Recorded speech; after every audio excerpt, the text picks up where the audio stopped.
Check, check, test, test. Check,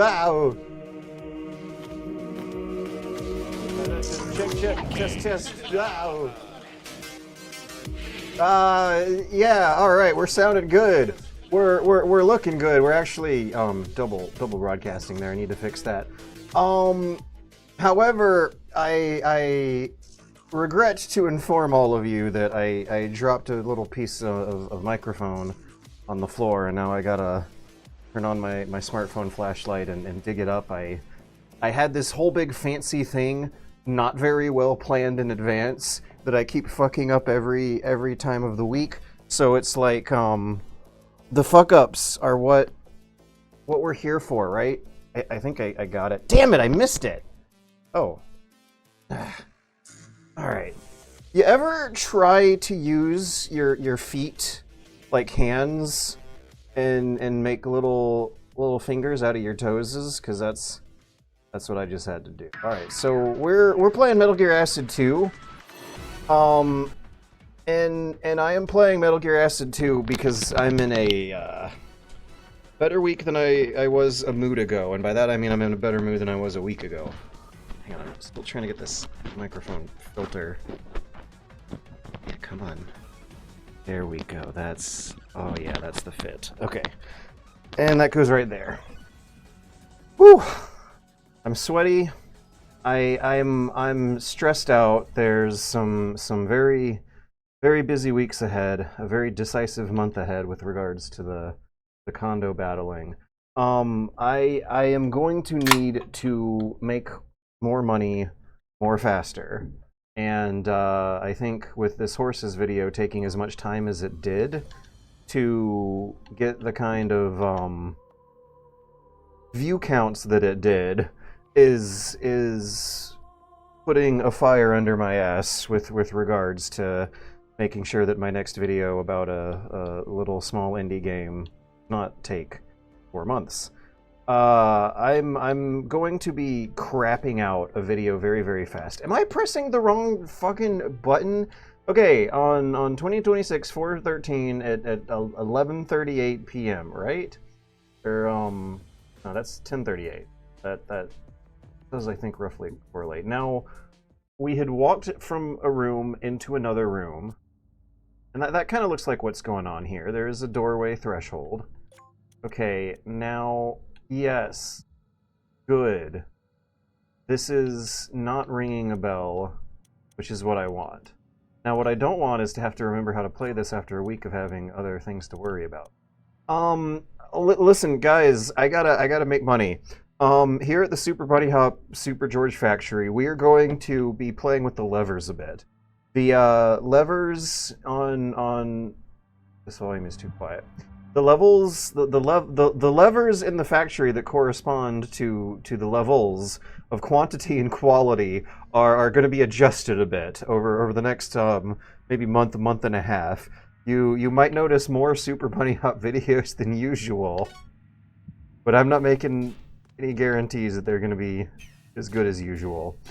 I think I'm gonna have to learn how to vlog. This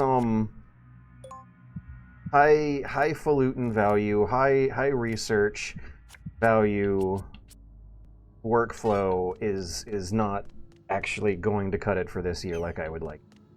I'm gonna have to make more videos faster, and I might make less money per video, but that will be fine if I make them fast enough to be able to pay all of these ridiculously expensive bills that I need to pay. I'm about to get ready to pay the biggest legal fee that has happened thus far, and it's going to be most money I will ever spend in my life. So I need to like make a down payment for a fucking house or something. 15 years in the future. Until then, I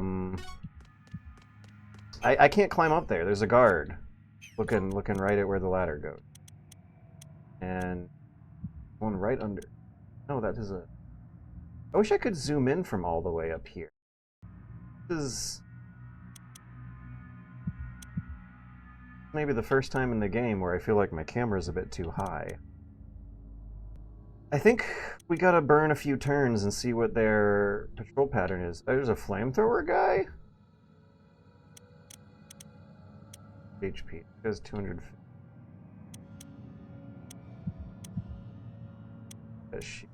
Flamethrowers. Only way to go is up in sight line.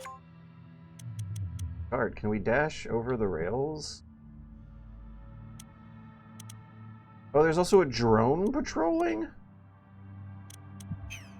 Okay, well, Metal Gear Acid made more sense to me the very moment I decided that this isn't actually a very hardcore, stealthy, sneaky kind of game. Something wrong with her hair? Or is that just her normal nation?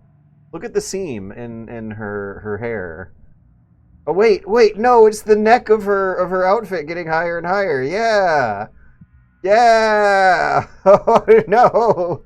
Her boobs are consuming her own face. They're eating her. Oh my god! That was not very helpful. It looks like we're just gonna have to stand pretty for another turn. Maybe I could equip some gun here. Oh yeah, there we go. The chest has officially left the launch pad. I also don't want to get spotted from a guy upstairs. Maybe.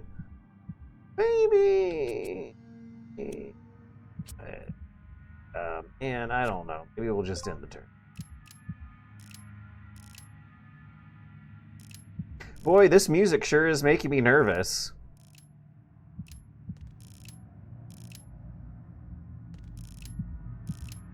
I keep wondering if it's right to say something or not. Look at him. Oh, that's the best glitch in the universe. When is this guy going to turn around? Hold on one moment. Is this guy going to turn around?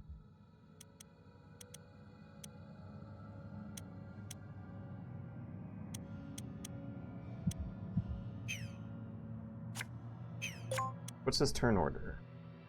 8. Okay. I might need to press the end turn button like 7 times before I get an idea of what I'm actually gonna do. I love this glitch! I love how they're just expanding. Now he's not going until turn 9 unless I'm looking at the wrong guy. Okay, turn 4. Alright, you know the drill, boys. Keep ending that turn.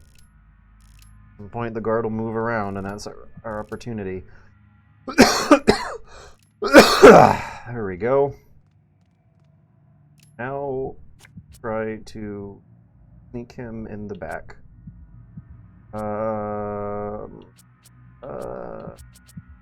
Okay. Cool. Cards. Now, I really hope that if I lie down on the ground, I will not be blocking Venus's path on her way up, because the guard's going to be going before me. Wait a second, no, it's not. I get to go before the guard card. That's that. Yeah! Okay, before I go actually do a combat encounter, the first combat encounter of the night, 11 minutes into the stream. Let's see what Twitch chat is up to.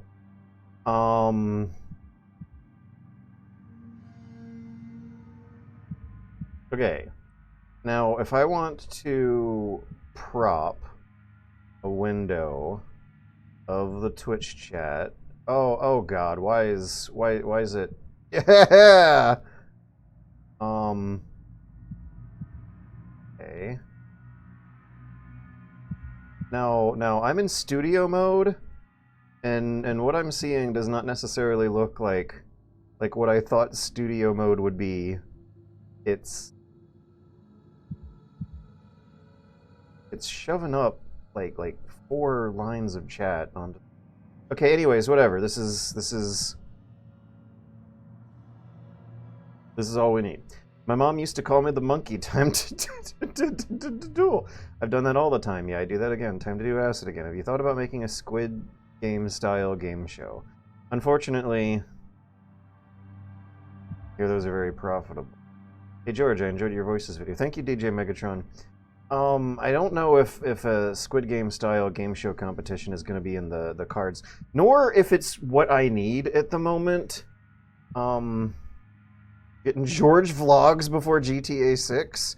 Yeah, who knows? Like, remember when Aaron Hansen decided to make a Let's Play channel and it changed his career? I think I need to maybe capture a modicum of that energy and make some kind of change here that's going to get more videos out faster that might not necessarily require me to read very, very long nonfiction books and play the thing times. Let's return to 2013 and make top 10s out of everything. LOL, Pete Kojima. The thing is, like unlike 2013, so many video ideas have been done before.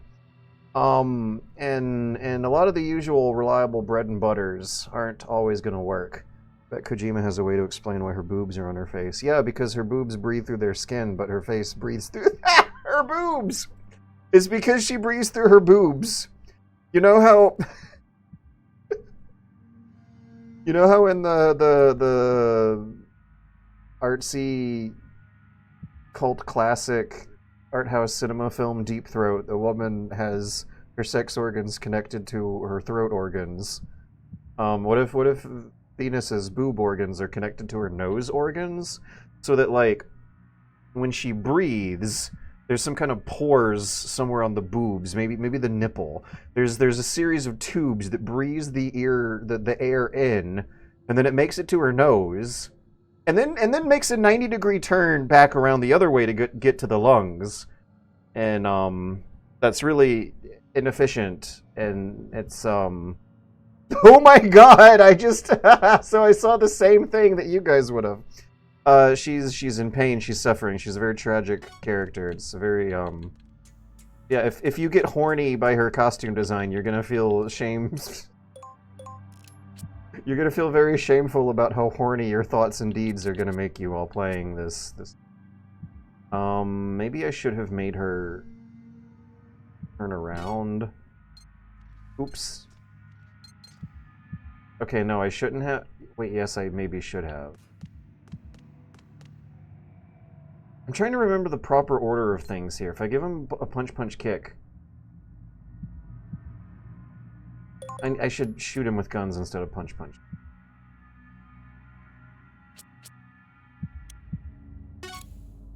60%? I've decided I don't have time for this game.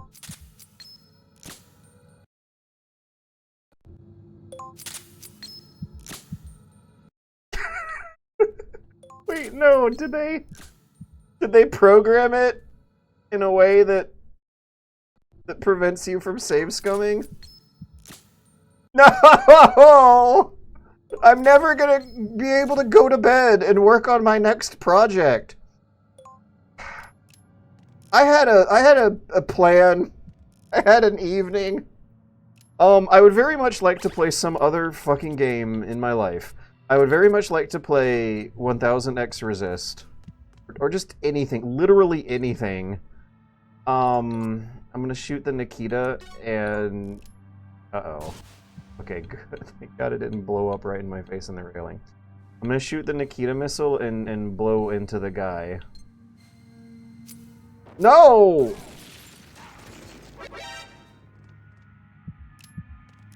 Everyone has a plan until they're 60%.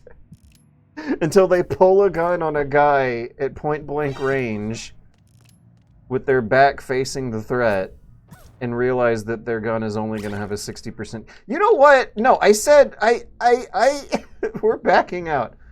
Okay, yeah. Let me back out of that menu and then pull it out again. Miss.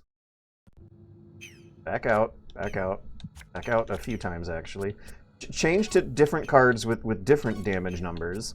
And now let's try it again. I can't believe this. Actually, I can. They probably have it pre-rolled for you when you pull your hand.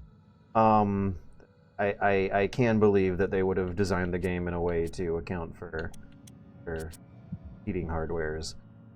Is the William Tell an option?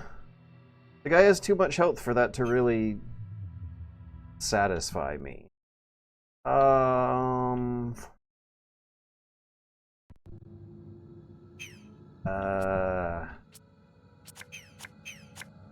we'll try it one more time.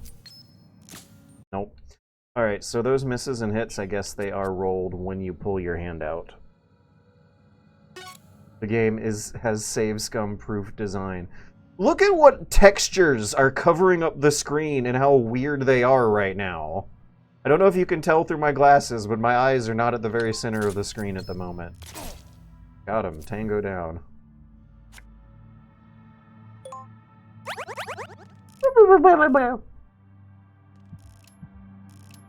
Oh, it was silent too. That's good. Okay, should I Nikita again? I think we learned last time.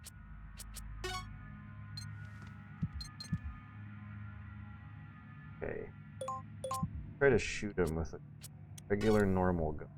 75? What? Oh my, 80? So look at her. If she has a pistol, which I think you would want for a distance like that instead of a rifle, she's less accurate at that distance than he is at this distance. Pew, pew, pew. Okay, that got him. That was very stealthy. That's apparently what counts as stealth in this game, because it didn't alert the other guards like blowing him up with the Nikita would have, which I, keep in mind as we continue to move ahead. Probably get down in case they can spot me cresting over. There's no way. There's no way a video game stealth guard has that good vertical visibility. This is a game for the kids to have fun with. They're not going to program that. Do I want her to move her butt out of the way of bullets? Yeah, I think I do. Okay, now let's get her on the ground and prepare for the arrival of the flame trooper. The stormtrooper with the flamethrower. You know how expensive these movement cards turned out to be. The guards can climb ladders. This is important, kids. How... yeah, I kind of thought out loud the outcome I was witnessing here. Her movement cards were so extremely expensive. But might be able to pick up the slack here. Now, unfortunately, sacrifice the Nikita. Gunshots happen. 5.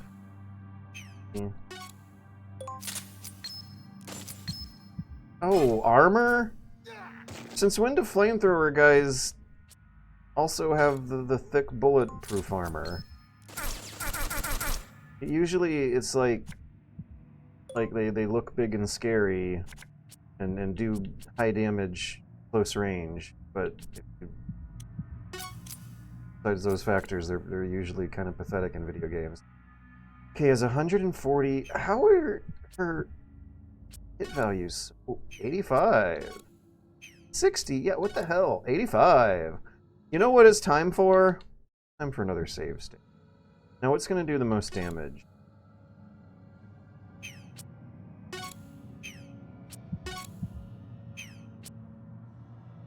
Oh.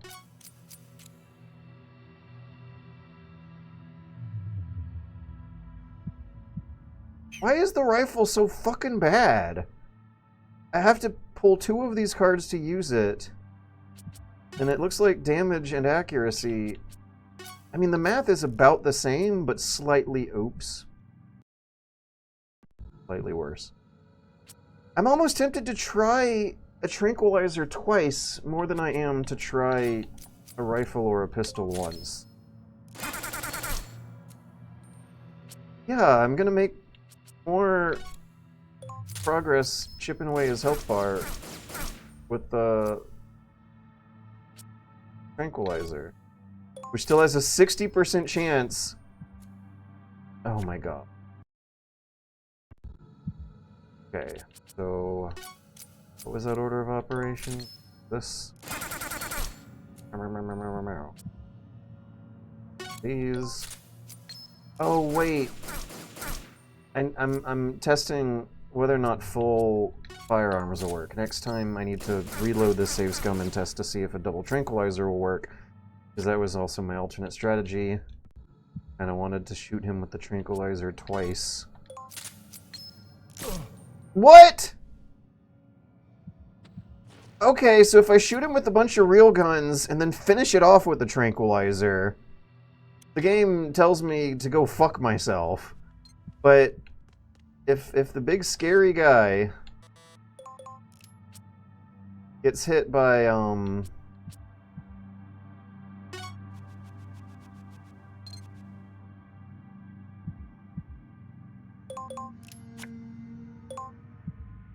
the tranquilizer dart in his pinky, the hit registered and he passes out immediately. I wish you could go downstairs with the Nikki. Wait, how is this gonna work?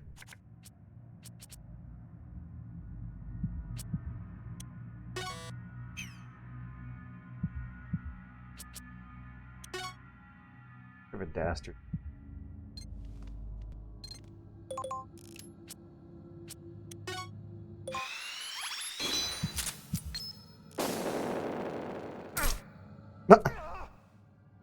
Oh no. Oh my god, okay.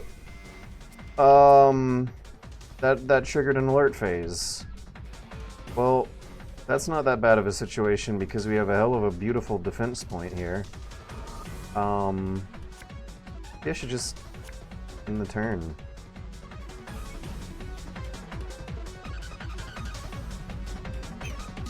I don't know if the guy can come up the ladder, and I'm more interested in testing that out than I am in taking a risk. A riskier move. Oh, right, the drone. We gotta... the drone.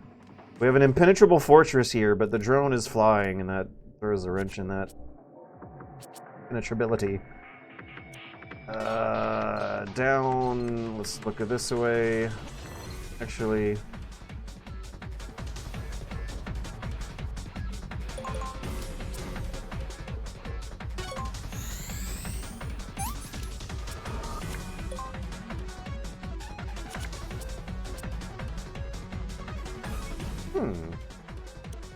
Yes. Oh, that was cool. Okay, so this is good because Solid Snake won't have to spend as many cost points to TQC the guy when he comes up the ladder and hopefully gets knocked right back down. Are they just gonna decide not to try to climb because I'm up there blocking it? The alert's at 46%, they're forgetting about us.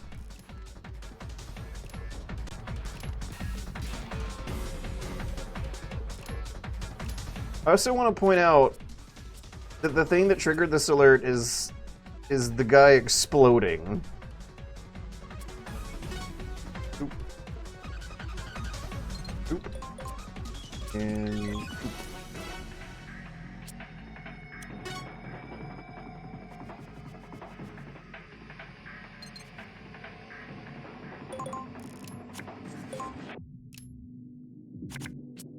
Wonder. Oh god, I bet her accuracy. Okay.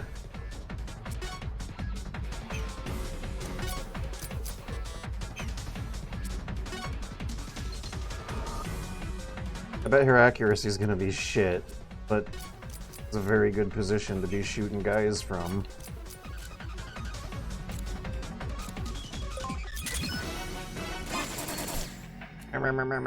Oh, did that refill the alert timer? No, it did not! Well, if anything, I guess this will confirm a kill when he hits the claymore. They might never hit the claymore because the alert might run out by then. So that means I need to explode someone else up here. The flamethrower guy can climb up the ladder. I saw him climb up a ladder.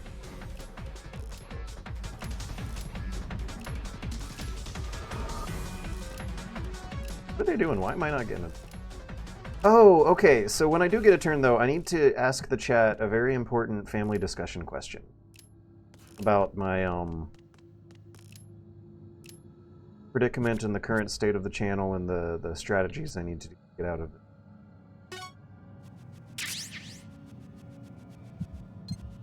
Okay, so I guess we just kind of want to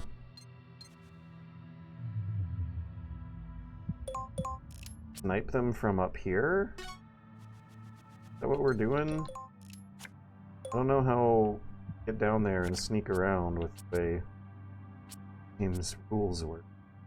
Oh, thank goodness.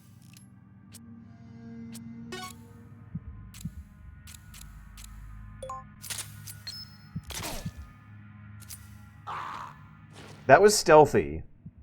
No alerts were raised. Did you hear how stealthy that was? They didn't hear a thing. I don't know if you heard anything, but they sure didn't. Look at him, he's climbing the ladder over there, but he doesn't want to climb the scary Claymore ladder over here like a fucking coward, idiot.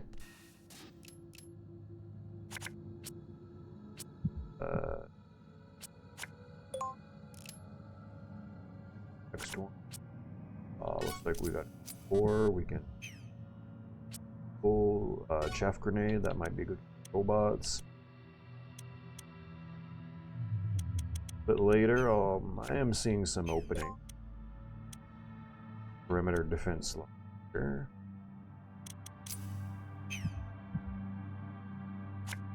We're just gonna end the turn. Remove next one. Okay. Alright, we have some quiet time for a family discussion question.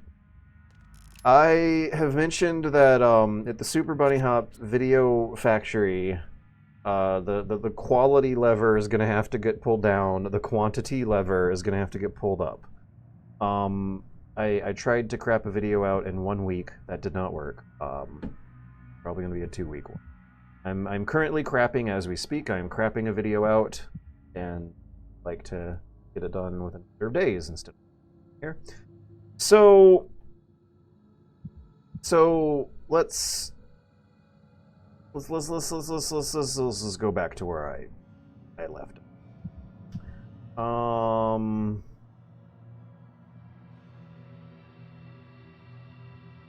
Yeah, she needs them to breathe. Okay, so the Twitch chat discourse that I last left us off at involved Kojima characters breathing through their boobs instead of their neck. I'm sure he had paid a scientist lots of money for a scientific explanation that he used as a consultation so he can make a very serious, tragic, heart-wrenching story about a hot babe who is cursed to breathe through her boobs instead of her nose. Now, I would like to change the topics to what kind of videos could you see me doing that has low quality but high quantity? Do I have? Should I be doing vlogging? I mean, vlogging. I don't know. If I'm in front of a desk saying things, giving my 2 cents about a topic that I have some degree of expertise on, you guys would still be surprised at how much time I'll end up spending trying to make sure that the desk, the green screen behind it, is perfect. Still come out with kind of amateur charm. Yeah, bunny hop, bunny slop, super bunny slop. What kind of super bunny slop ideas? Does anyone here remember when I did a YouTube poop? 1 year I did a YouTube poop. It didn't really work. The super bunny hop news desk. Yeah, I don't know though, because news commentary game channels are a dime a dozen, and I also might find it very depressing to return to that world. And how little has changed, how much of the audience are obviously children. We're always children all along, but nowadays are worse. Current generation of gamer kids are fucking fucked. So maybe, but there's a way maybe we can like tweak that, like his history trivia intersecting with gamer news. Yeah, where it's not necessarily about like, where it is commentary on the gamer news, but it's not about what's going to happen to the game industry in a few years and whether or not Resident Evil 10 will ever come out. Because that stuff is uninteresting and boring and for kids. But what if what if I did a blog about how that Polygon reviewer got dunked on for talking about the Hiroshima tragedy, but Japanese pop culture is full of references, and it's probably something that the author could have done fine if like the tone or presentation was different. I don't know. Like, also, that's the other thing. If I do a vlog where I'm gonna be like doing some kind of commentary about stupid video game news discourse, when I write a script with like research that takes a few months, I like will fact check things. I will read a book before saying things on the internet. If I'm just even if I think I have a degree of expertise, if I do something like that, I'm gonna sound really smug and insufferable. And also, if quantity is low, if quantity is high and quality is low, I'm probably gonna get a few things wrong. So commentary, traditional game commentary out, but maybe some weird way to twist it into a bunny hop style, where I might be doing commentary, but through the lens of historical trivia, or about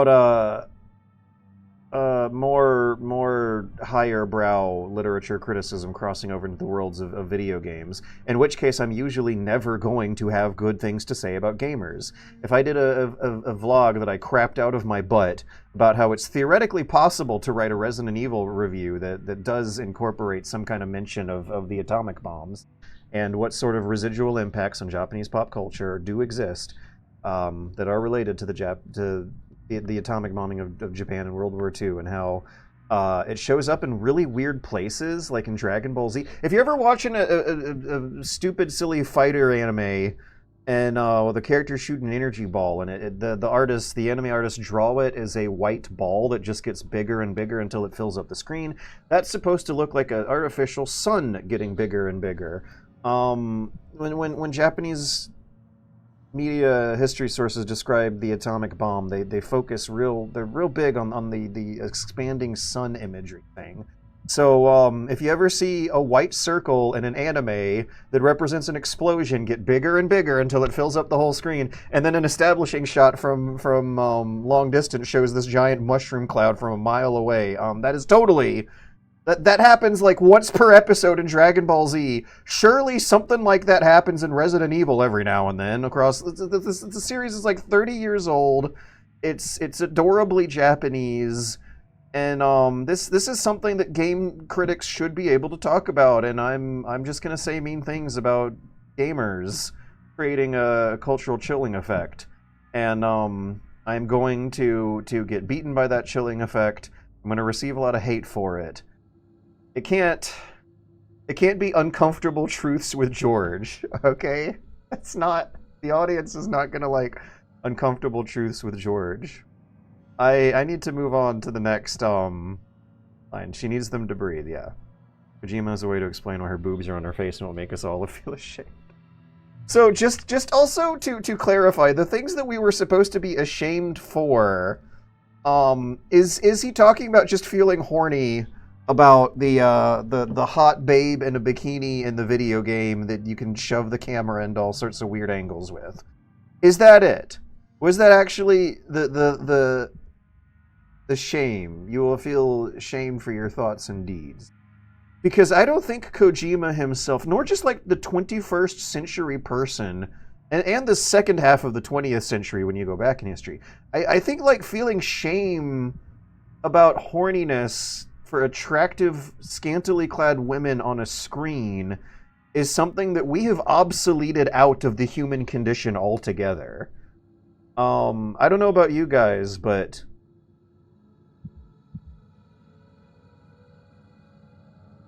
I don't think Quiet ever really did much. But also at the same time, I certainly was not feeling shame in association to whatever kind of associative responses the imagery of Quiet shoving her butthole in the camera was supposed to... Right, okay. Quiet, the way this was supposed to work is that you're supposed to be like a young teenage boy who is monstrously horny, and you're playing a video game with the character designed to elicit a response. Yeah, and Japanese media does like to acknowledge and get weird about making the player feel shameful for feeling horny for fictional characters. So you were supposed to get horny for Quiet in Metal Gear, and then find out that she has a tragic backstory where she wears a bikini all the time. She's a hot bikini babe because she has a disease where she breathes through her skin, and that's supposed to make you feel ashamed for being horny. So therefore, yeah, there's so much to unpack there that I don't think works on several layers. Like, one of which is the shame being associated with the bikini babe. Anyways, I feel like there's more useful things to talk about in 2026 than dunking on Kojima for trying to get artsy, fartsy, and emotional about a horny character, which totally is doable. And Japanese stuff tends to be way better at doing that than others, so it's not like he's done it before.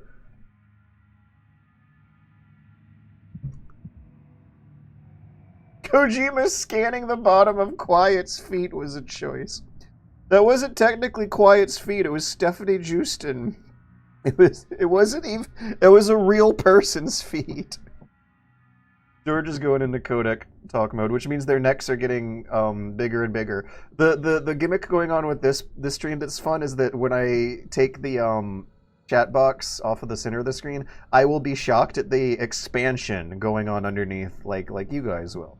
Let's go. 2026 is the year of Boktai Super Bunny Hop. I can buy the insanity of Quiet breathing through her butt. Her idea of body language is giving Snake a face full of cake. But Kojima set himself up with the words and deeds comment. LOL. You'll be ashamed of your words and deeds. Right, okay, so I guess words, deeds, I don't know. I think I know the deed he's talking about, but I'm having a harder time coming up with the words. But I don't need to think anymore about Kojima failing to write a sexy, horny lady character well. It's been 11 years. Could be worse. She could have been an XCOM soldier that misses a point blank 95% chance. Okay, Snake is the better shot between them. Their dynamics are so weird because in so many ways, it's like visually, they look like they are both representing a classic male-female power dynamic couple. In the artwork, she looks like a lithe, agile sniper. He looks like a big, burly, strong tank who has a machine gun and hides behind cover. They look like a fairly typical action hero, heroine,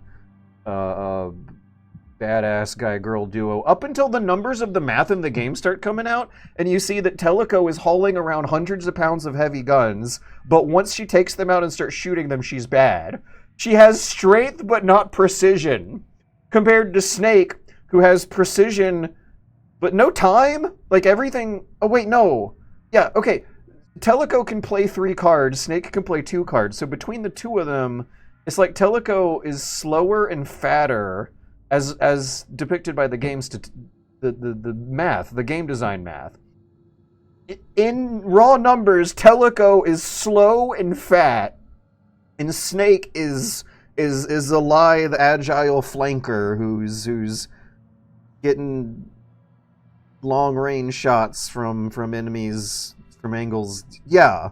In the artwork, Snake is the tank and Teleco is the ranger. In the game, it's kind of like the opposite of that, but even weirder.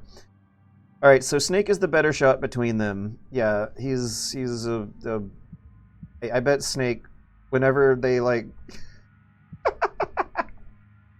whenever it's late at night and they're trying to go to bed, but there's a bug in the kitchen, I bet Snake freaks out and starts screaming and tell it. No, Venus has to come to the kitchen and squish it. That's their dynamic. It works. She has boobs on her face. Of course, Snake can't see properly. Now you feel guilty for perping out. Maybe the flamethrower guys are armored on the front. Time to manipulate the fabric of space and time in your favor. You think firing a rifle from the prone position would make it more accurate? Jesus, take the wheel. I know exactly what parts of the level you guys were saying all of this stuff is. That guy had a family, George. They couldn't hear the AK riddling their friend with holes, but it's the exploding guy that alerts them. This is fun. So imagine being a Japanese teenager that plays this on their train ride every day. Your fossilized remains would be found before you finish the game. Okay, so low quality, high quantity ideas. Super Bunny Hop News Desk. It's been done before. That was a glorious golden era, but it exhausted me, and I think others have filled the hole. If I did weekly news commentary videos, they definitely would not be as good as during the golden era. They definitely 100% would not be as special. They might still be a cut above the rest of what else is out there. I don't know exactly what else is out there, but I do know that there is more out there than 10 years ago, and that it is better. So I think it would still need to be a little different than that. I've thought about doing cooking show concepts every now and then. But like another thing that's going on here. Okay, I know. Yeah. All right. Here's one thing going on, guys. It has to be fun. And I think this really is the most important thing, as a matter of fact. If we're gonna prevent burnout, if we're gonna prevent depression, I clocked in and pulled the lever at the Bunny Hop factory for like 15 years and got horrible burnout and depression from working more than 40 hours for stuff that absolutely was probably less than minimum wage for a lot of that. And now I'm looking at the numbers and seeing that I'm in my mid-30s. I cannot keep doing this. If I go back again like that, it'll be very briefly for strategic purposes. The Super Bunny Hub news desk, like this is an idea that might be worth breaking some glass over. But until then, let's try to get more fun. If I have some fun doing the videos, it's gonna regulate my whole life in a way that does not have to make a lot of money. But if it's fun, I can get them out frequently and don't notice the time going by. It makes enough money to pay the HOA bill. Then yeah, the news desk. I don't think that would be that for maybe about 3 months or so. Oh, dramatic readings. Gain commentary for more single player games. Dramatic readings. Dramatic readings. Dramatic readings. Yeah, there's ideas I've had about dramatic readings that so I clearly was having fun doing the Iliad, but not a lot of people watched it. I got more ideas in mind, and the more other non-Iliad, the more video game videos I make, the more kids will show up to the channel, and that will create a residual audience effect for the dramas. Yeah, fucking Iliads. I should just get back to Iliad again. If I want to pull the levers in a way that decreases quality but increases quantity, so that just more videos show up on the channel regardless of what topics they are addressing, I should just do the Iliads again. Book 5 was halfway done before I dropped it, less out of interest and more out of like stressors piling up. Okay, so for the past like 2 years almost, I've been keeping a journal of how I spend every hour of every day. And I was looking at how I was spending every hour of every day in 2024. And when I was working on the Homer projects, one of those projects included an Epic the Musical cut that no one saw except unless you joined the Discord for $10. I had a lot easier time staying focused and not being distracted and putting the work off forever when I was working on that. That is the difference that having the fun will make. Dramatic readings sound like that. Dramatic readings. I want to get back to dramatic readings. I don't even have to think too hard about ideas. I would have a lot of fun that I want to do. History of trivia would be awesome. I think maybe the strategy there could just be a way to boil the history of trivia up to the surface and maybe not bury it underneath a video game so much.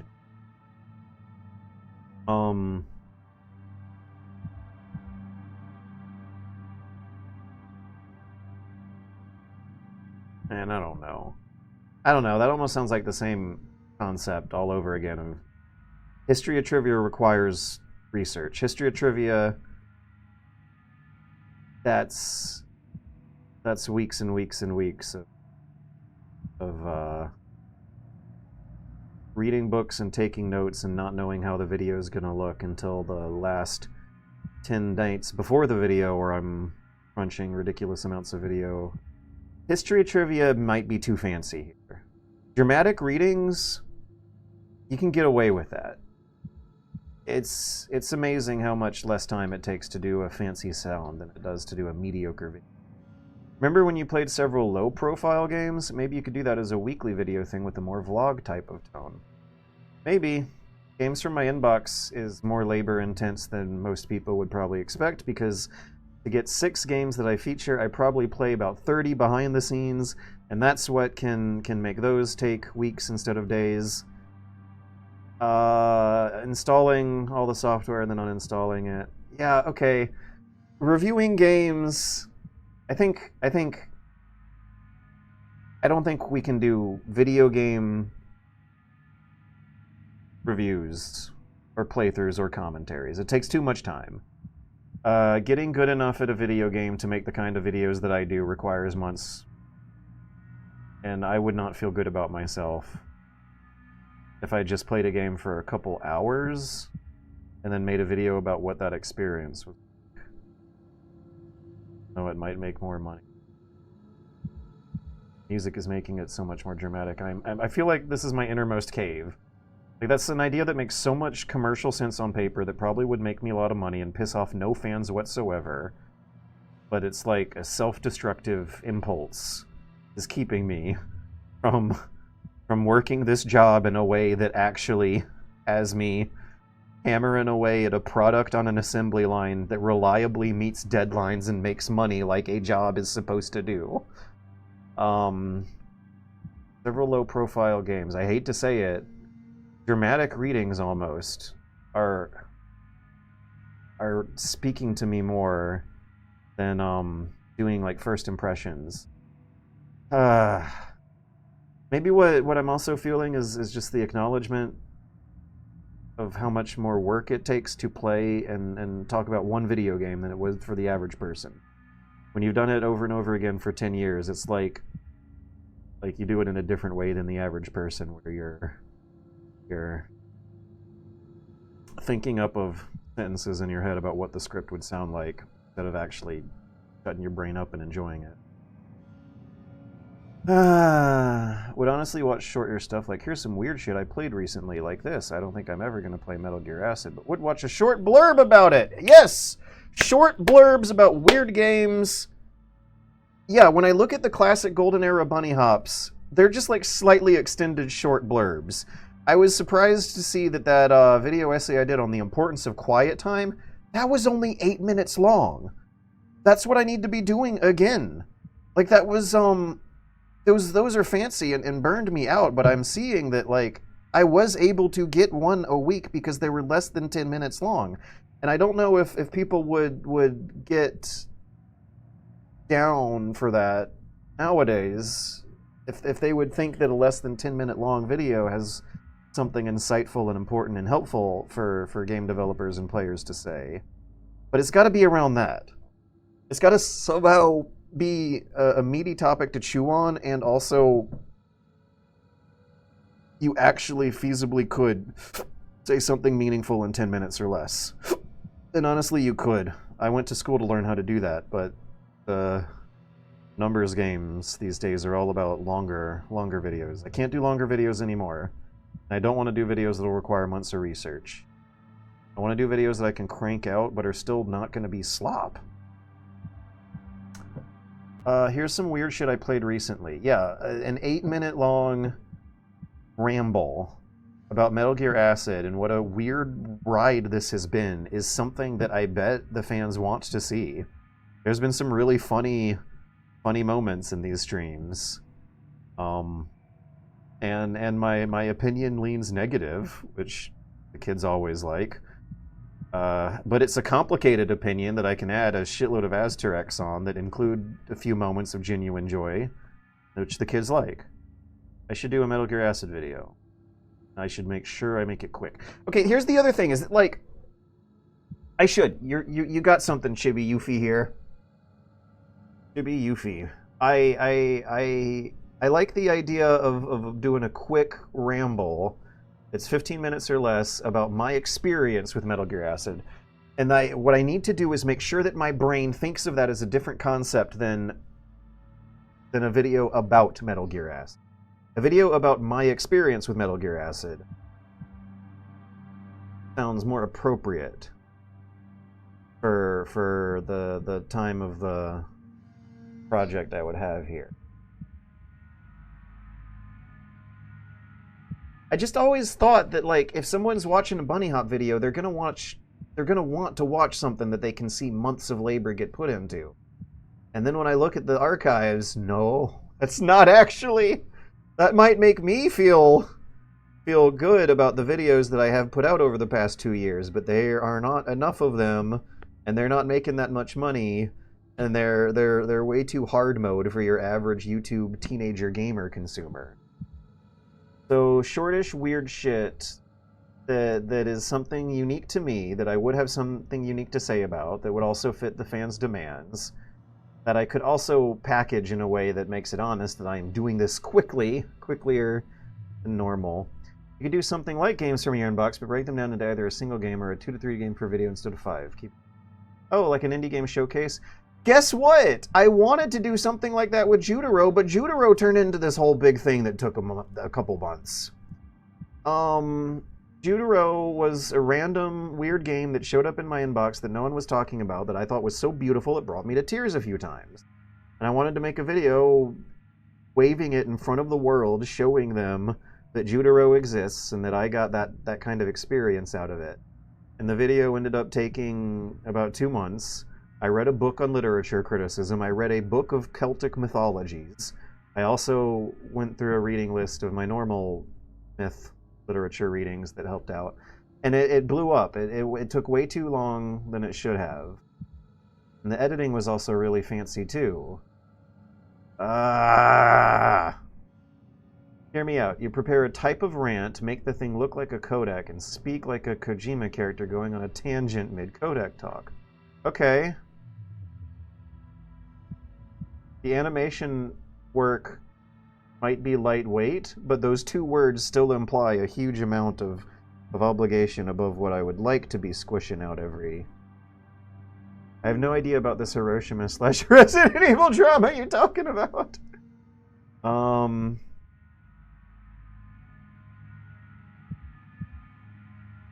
Art somehow exists outside the politics and influence of... George tells gamers to clean their rooms. Yeah, there's a risk here and a reward of George just telling gamers to clean their rooms every week. Locals feel a lot of shame out there. Remember my brothers feeling ashamed when our grand quiet cutscene.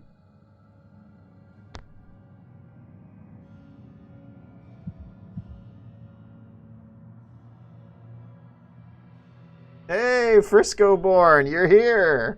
You finally made it to the Bouncing Ramen Guy stream.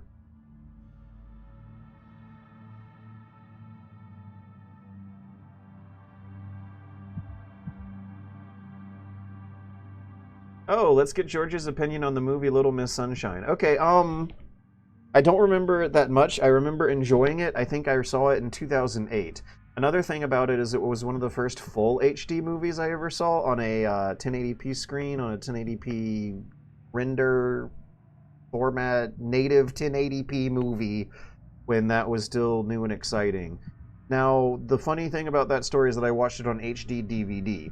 When people were figuring out what format they were going to watch HD movies on, I saw one of the first HD movies of my life on the format that died. And then we watched the Blade Runner director's cut on HD DVD, and I had the time of my life and remember that so much more than Little Miss Sunshine.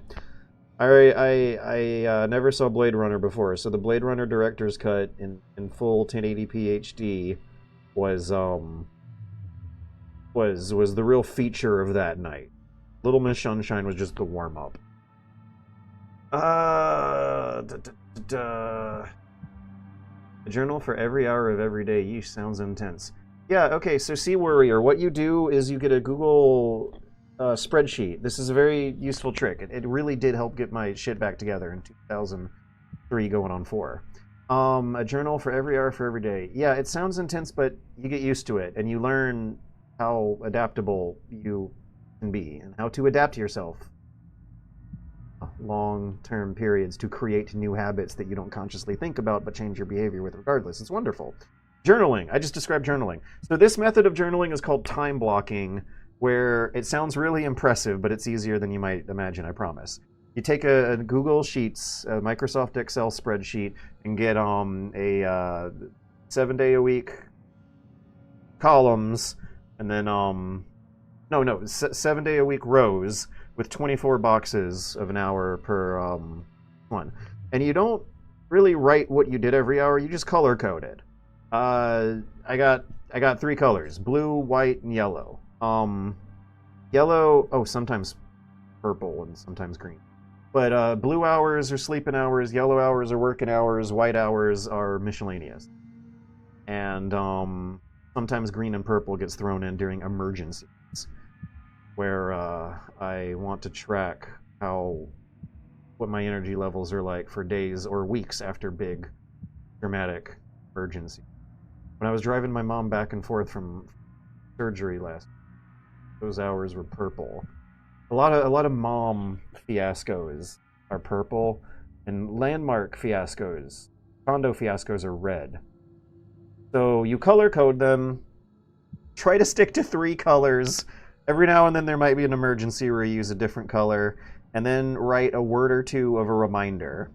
So after a week, you screenshot what your weekly grid of time looks like to make sure that you have a nice even spread of sleeping hours and working hours and miscellaneous hours, and as whatever emergency weird colors, you're managing those well. It's extremely helpful.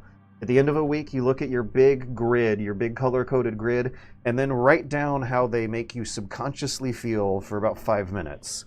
I put a timer on, and I just start trying to type out what the uncontrollable stream of conscious emotional responses do when looking at the color grid. Yeah, that sounds intense. Sounds intense, but not as bad as you think, and it was extremely helpful. And I recommend this method for other washed-out YouTubers who've been doing it for 15 years and are really burned out and depressed while the world goes to hell. It's called time blocking, because you make a big sheet full of blocks, color-coded blocks of time. Oh no! See, Twisted Operator. This is the trap. So maybe a quick and dirty Hades 2 dive on the Olympians. I loved your Hades 1. No, you don't. That's gonna end up taking months. Man, it'll end up taking months because I'll have to do condo work and mom fiasco work at the same time. But no, that'll end up taking months because I'll also want to do really complicated readings and movies and play the game for so many hours that I catch things. I want to read the whole Wikipedia article. The words quick and Olympians, I don't think... You would think. That is the trap I fell into the first time. You would think that these are like fun comic book style characters, and no, they are extremely complicated religious figures where when you read the Odyssey and the word Zeus is mentioned, you can dig up the Cambridge Companion to the Odyssey and find 300 years worth of scholarship of a certain period and for about 300 years of ancient history where the scholars doing the heavy research on this stuff back then were arguing over the precise definition of the word Zeus. It's a big rabbit hole. This sucks. It sucks because the whole challenge of the job of journalism is being able to look at these holes in their totality and acknowledging that you're not an expert. You're just going to have to sum it up for the everyman, but you can't. You don't want to do a bad job of summing up all these huge rabbit holes that you can't possibly be an expert on for the everyman. I don't want to get so sucked down the rabbit hole that I end up doing weeks of work for something that could take days. But I also don't want it to look like I only spent days. If I did a quick and dirty Hades 2 dive, I would have to play Hades 2. Hades 1 I have some pretty negative memories of. I don't know if I want to learn the system. Playing a game for a few hours and then writing about your experience of it as a review is something I've never done, even back before I was writing text reviews for a little website no one knows about called True PC Gaming, where even back then I wanted to make sure that I read the interviews, that I played the game multiple times on multiple difficulty levels, and that I also was like, nah, I wasn't trying to be open-minded. If I didn't like the game, I would tend to dwell on those emotions back then. But the work method is too complicated. If I end up playing Hades 2, I'm going to want to read interviews and shit. I'm going to want to read books and shit. And you can't do that quick and dirty and be bunny hop. Georgia's got to flow like water more. Yeah. I don't flow like water. I make big, complicated plans and underestimate how much time it will take to execute on the plan. And the plan will be something that will only appeal to a niche of the audience in the first place. Just use AI to play all the games you don't have time to play, and have AI write the essay and make the video. Tempted me, Twisted Operator. You're not even joking anymore right now. We need those TikTok ADHD eyeballs, short clips that hit like crack. Dramatic readings is winning. We could put some nice visuals and call it the Shinkawa Theater. When you speak with electric fire, it takes a lot out of you. There's good less than 10-minute videos still. To be honest, they're probably more of an appreciated niche in general now. Roblox would be an interesting deep dive with how fucked that whole situation is. I think the first obstacle you're going to have to overcome is yourself. Yes, train yourself to scale back and avoid letting otherwise smaller projects balloon out of control. Yeah, because then the smaller projects end up better anyway. Like the nature of design. Keep it simple, stupid. And one easier thing also to do is make yourself the star. We do tune in because we want to hear your insights in particular. Yeah, that's why I think it would be very helpful to remember that I'm not making a video. If I go through something like the Metal Gear Acid idea, I'm not making a video on Metal Gear Acid. I'm not even reviewing Metal Gear Acid. It would have to be a humorous narrative of my experience, my point, my life with Metal Gear Acid. Metal Gear Acid shouldn't be the focus, and I shouldn't be the focus. Just this like one particular chapter of my life. I think I could humorously tell a story for 15 minutes over.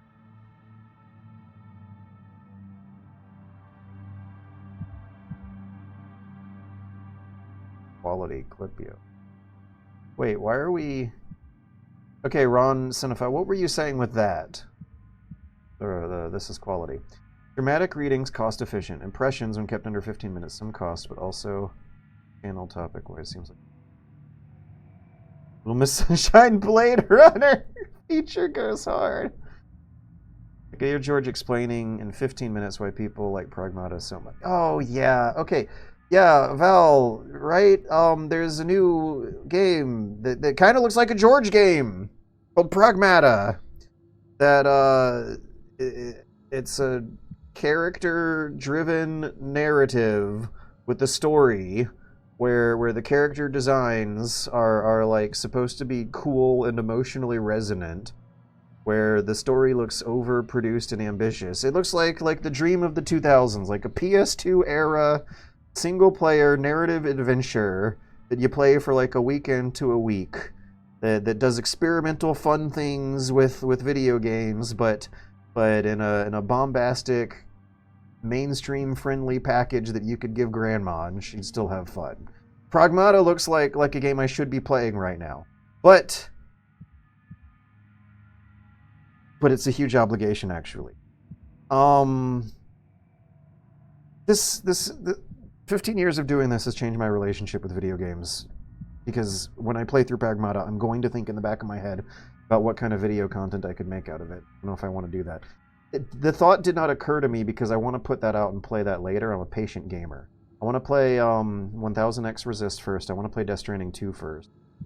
And then I might get around to it. But when I do it, like, if I'm playing these games and thinking about videos in the back of my head, it makes playing the game feel like work. And That doesn't make for good criticism either. So like, one of the idea I had here that I was most excited about was the dramatic readings, because I have not yet scrutinized reading so much to the point where every time I'm reading something, thinking in the back of my head about what kind of content I can make out of it. Video games are there. I can't really... Maybe this is why I'm still so hooked on Hunt Showdown. If I play most video games, it doesn't really feel like I'm doing it for pleasure. It feels like I'm doing it for content, and that makes it hard to enjoy them for fun. And I really don't want that to happen to Death Stranding 2. I don't want that to happen to 1000X Resist. If I pick the video topic before playing the game, that's going to happen to the game, and so I want to pick games I want to play before I come up with topics for them. So I'm realizing here that, like, if the topic is a video game or games, I'm less warm on it as I am in doing personality-focused impressions. Extremely subjective and humorous impression. Talking about Metal Gear Acid, both of Metal Gear Acid games for 15 minutes, and about why I could not bring myself to like them even though I tried, and they're ridiculous and silly and outrageous. That sounds... Okay, yeah, that sounds better to me than stuff like getting into Pragmata or Hades 2, because I played the game first and improvised an idea out of it, instead of seeing what new games are the hottest, putting that on my schedule, playing that new game the week it comes out, and approaching the workflow from that direction. If the game choice comes naturally and organically, and it's a game I did not choose to make content, I might be more excited about making a video out of it. Pick to make content out of. I'm afraid of this happening to Death Stranding 2. I want to relax and enjoy myself with Death Stranding 2, but oh, Bunny Hop's back, babies.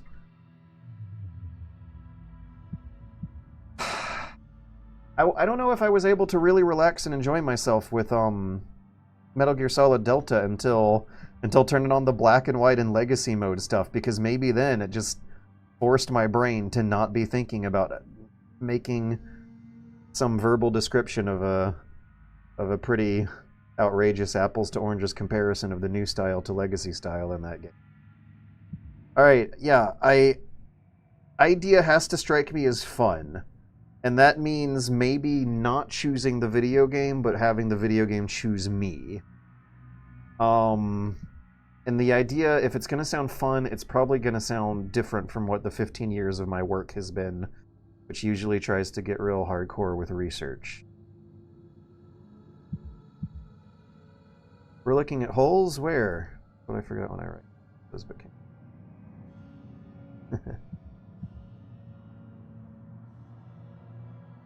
Oh, now I want a big months-long Hades 2 deep dive bit. No, fuck you. I didn't enjoy Hades 1 enough to go through that again.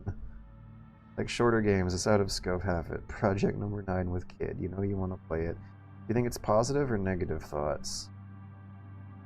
Weed man wide scan. You can have relationships that exist temporarily, buddy. You don't gotta remind me. Reminds me I'm playing Wolverine over Origins a bit and writing a short video for a final. Val, that sounds fun, really. Okay. What was it that sounded fun? Because I was trying to narrow down what would make a video idea sound fun versus what makes it sound like work. Because thinking of Pragmata sounds like work. Thinking of making a Pragmata video sounds like work. I've not played Pragmata. I don't know if I'll like it or not. There's a chance I won't like it, at which point the video will be miserable to work on. I sometimes when you have to do creative work and you just are really not into it, I mean, it's a grass is always greener phenomenon, but man, sometimes I wish I could just go wash dishes for $8 an hour and throw the video idea away instead of go through with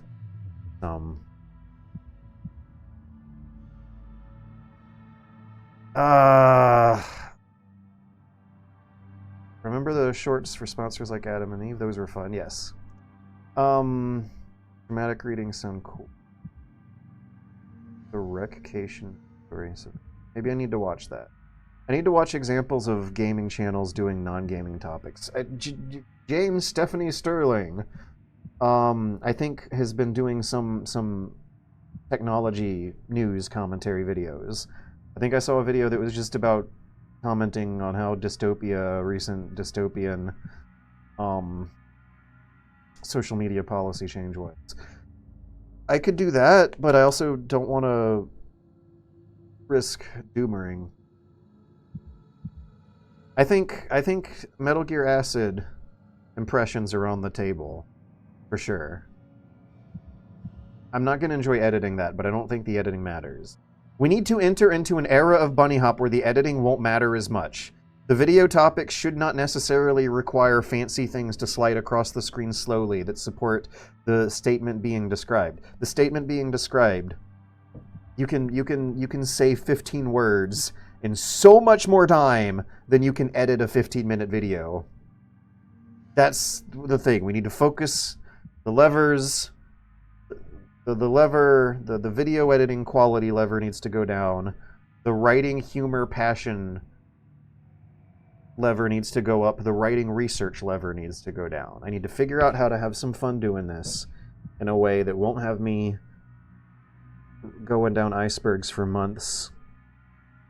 That also will not have me being driven crazy from the hours of crunch time in the editing software, which we can maybe, hopefully, one of these days square away by outsourcing the editing. But low editing, high personality and humor, and low research. That's the dream. The content producer's dream. A sightseeing tour of Hunt Showdown. Hunt Showdown content in general. A return to Hunt Showdown. Maybe I could do a retrospective video on Hunt Showdown. PC Gamer did a retrospective article about Hunt Showdown. I think there is something important to be said about how many games have come and gone. Many of them more popular and successful than Hunt Showdown, while Hunt Showdown has thoroughly stayed the course while going through absolute hell behind the scenes. More constructive than a Crowcat video, besides the dire straits the devs are in.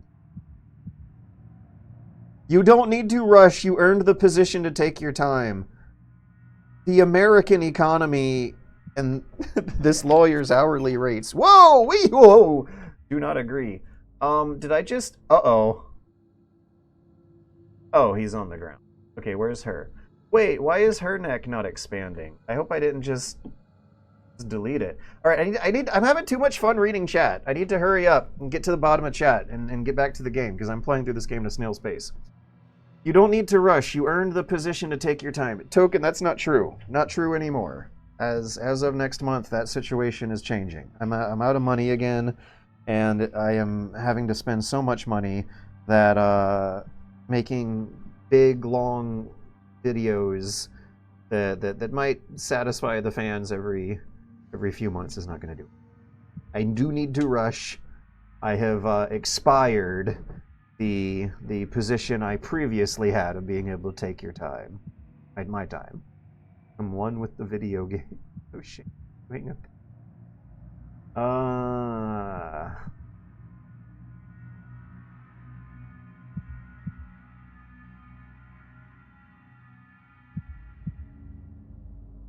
Just do 10 minutes of Snake's neck extending while you talk over it? Thank you.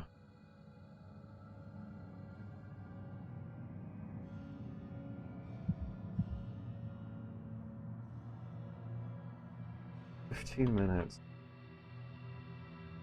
Down. 3. Fast. Debate.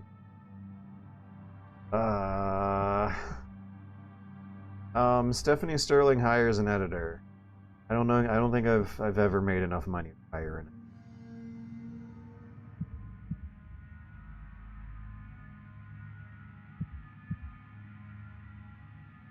Okay. I'm done. I'm done with Twitch chat. I actually should play the game. I ruined the gag about how closing down the Twitch chat would reveal horrifically deformed characters.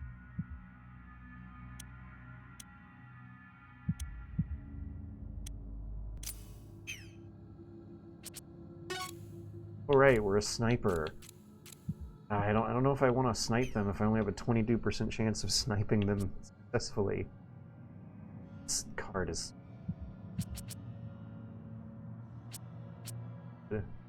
It costs so much, so I don't want to use them for moving either. No! No! Now I'm thinking about whether or not I should be writing this down. God damn it! Yeah, go. Yeah, when you have a job where you monetize your passions and end up not enjoying your passions anymore, it makes it so that, like, you're always thinking about what you're gonna write down. Now okay, because I have a notepad file open now of thoughts that I have written down, and now I have no way of knowing whether or not these thoughts are worth writing down until the project either does or doesn't happen anymore. Because, like, I don't like these games, but I never worried about whether or not I was doing a good job explaining why until now. Now I gotta know whether or not I'm a doofus for looking at the numbers be 33%. Didn't I have a chaff grenade somewhere around here in one of these pockets? Now I don't know if I'm a doofus for not understanding the cost term math system. Like the stuff you do for a stream might not be good for a review. It might make you look like a doofus. Whee. Boop, boop. Okay, now let's see if she is.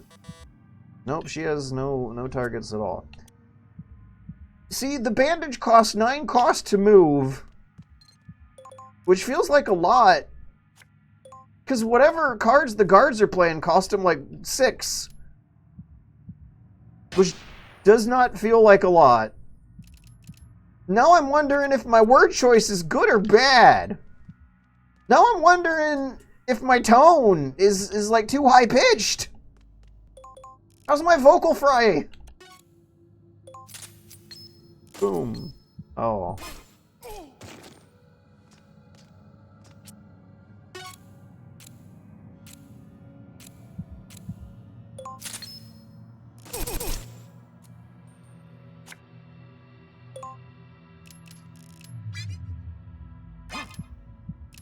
He did not see me. He had to walk the aisle. See the guy standing there. Okay. Use for pew. Why? Alright, they explode and make it happen. Where do I go? What do I do?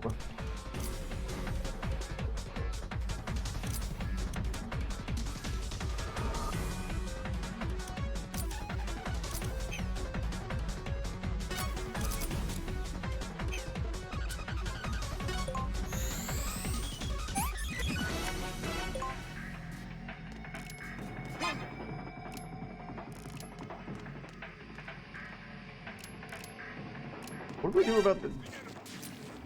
Okay. Boy, I sure do want to write down a timestamp, because knowing... Oh, God, guys! So the thing is, something funny just happened for 3 seconds, and I've been streaming for an hour and 20 minutes. And if I make a Metal Gear Acid video that's just 15 minutes of me having humorous, silly thoughts about Metal Gear Acid, shouldn't that be a clip there? Shouldn't I jot down the time when that happened and not relax and enjoy it and just deal with it? All right. 1 hour, 22 minutes into the 4-27 stream. The guard slips on some black oil and it's funny. Now the mood is ruined. The mood is ruined because I'm just thinking about how whenever I get around to doing this weeks from now, it's gonna take me so many longer. It might take minutes, but those minutes are gonna feel. Those minutes are gonna hurt. It's gonna be painful. However long it takes to shuffle through the hours and hours of Metal Gear Acid footage I have to find the 2 seconds where he slips on the oil. It's kind of ruined the humor of the slippery oil spill gag. You remember I was like laughing, and then when I realized that I have to monetize those laughs, my mood changed. And now I'm worried about whether or not I'm taking detailed enough notes. I don't want to keep doing videos like that much longer. I would like to figure out how to do videos about video games without constantly worrying in the back of my head about it while playing the video games. That really needs to change.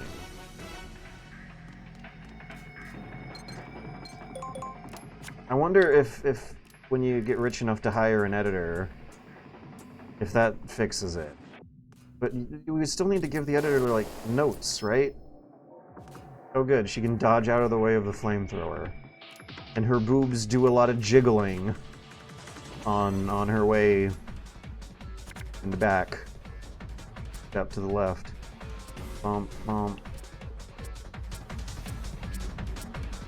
Times 4 or 8? Damage, by the way. Maybe we should use the anti-armor because of the build. And again, flamethrower guard get taken care of as well, but that dice roll on the CQC. Oh my god! I gotta attack him from the flanks. Bum, bum.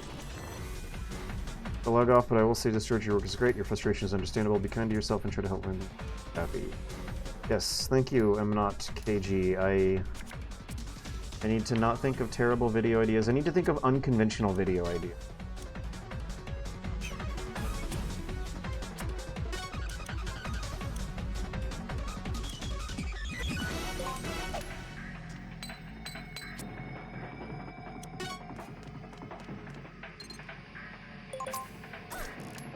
Fire? I didn't see that fire until she walked into it.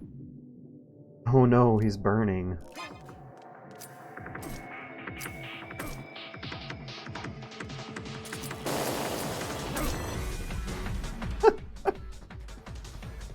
Snake? Even Snake has, like, jiggly moving parts all over his character model. The animators had fun with this one. Unlike horses, they give the impression they wanted to be animating this stuff. I can only see...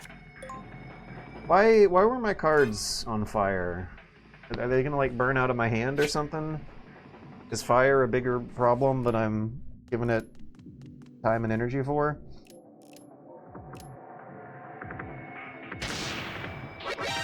Blurp, blurp.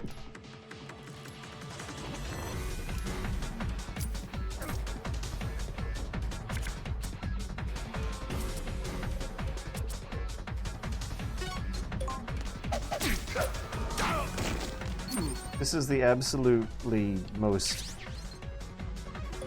least stealthy Metal Gear game I've played since Metal Gear Acid 1. Look at how stealthy I am. I could see the seams and the polygons of that guy's butt cheeks. I was so close to him. Oh geez, is this even fire at this point? This looks more like a rave. Hey Eddie, buddy, what's up? Eddie. Hello, Eddie. Oh, Eddie.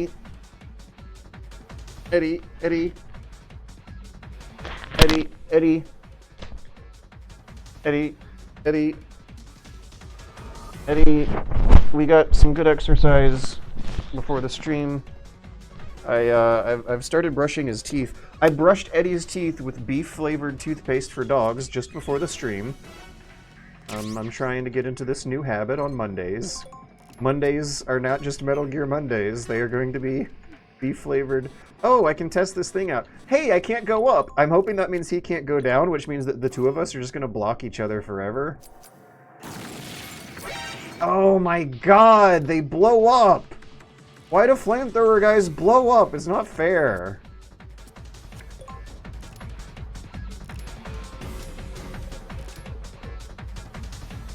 So I took Eddie for a jog, then we ran up the stairs, and I gave him a treat, and then I brushed his teeth, and then I sprayed his bald spots that are growing back quite nicely, and then I gave him a fancier treat. It was rolled up in a toilet paper tube so that he'd have a little project to work on to get it out. And I brushed his teeth. I can still smell the slight tinge of artificially flavored beef concentrate. Uh-oh. Okay, so he gets back up, right? Wait, I can't... Okay, he's actually still alive, right? I'm having a hard time reading. Alert's only at 30%. I'm gonna discard some... Yeah, we can discard the ration. And that useless quip.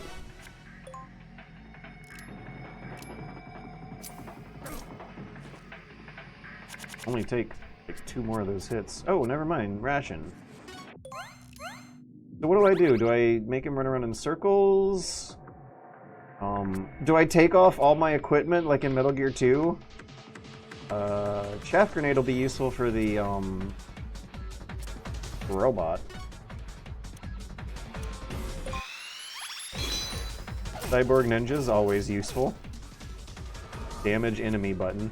Maybe I need to get out of his line of sight. Maybe this guy... No, he doesn't see me. The evasion timer is ticking down. Boy, this game's stupid.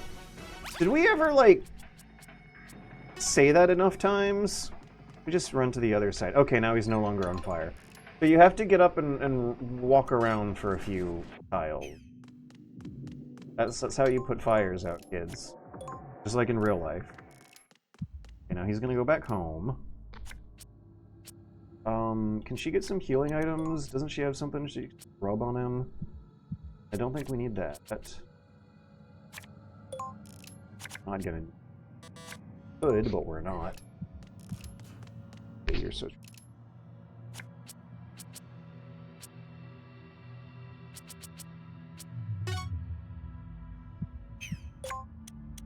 Drone... Yeah. Those are the squares that I can't go to due to drone.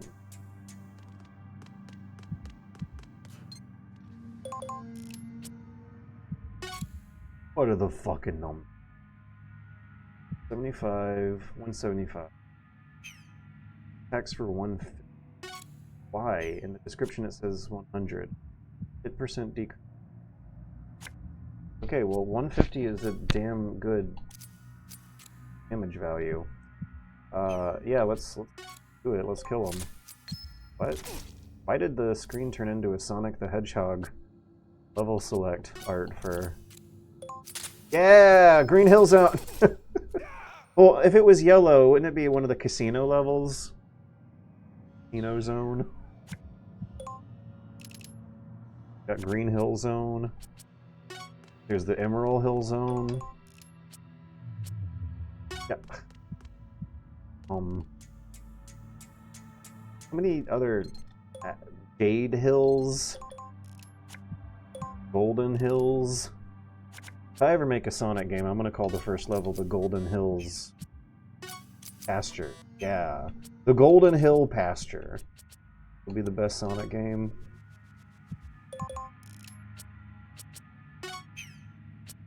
I mean, no target. The drone should be right in front of her face. Oh, farther than I thought. Okay, well, that.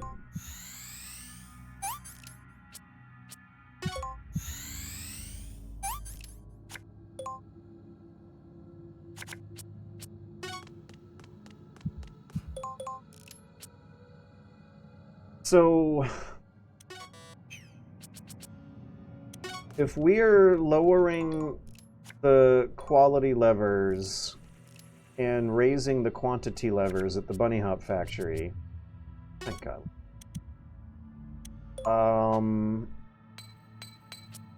That's gonna mean making videos where I'm not reading big books and going down big research holes. in a way that will not piss off the viewers, which I don't have much faith in because I've tried, always pissed off. I've tried doing YouTube poops. I did a YouTube poop that didn't go over well. When else did I? Oh, fucks! I even like went into the menu. I thought I checked that tile before going. It's fine. The chaff grenade will get me.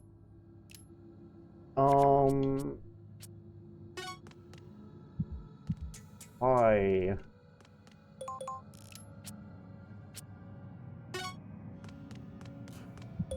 I guess the YouTube poop taking things too far. I get so scared about how I've tried to do videos before that aren't fancy and they didn't work. Why is those down? Or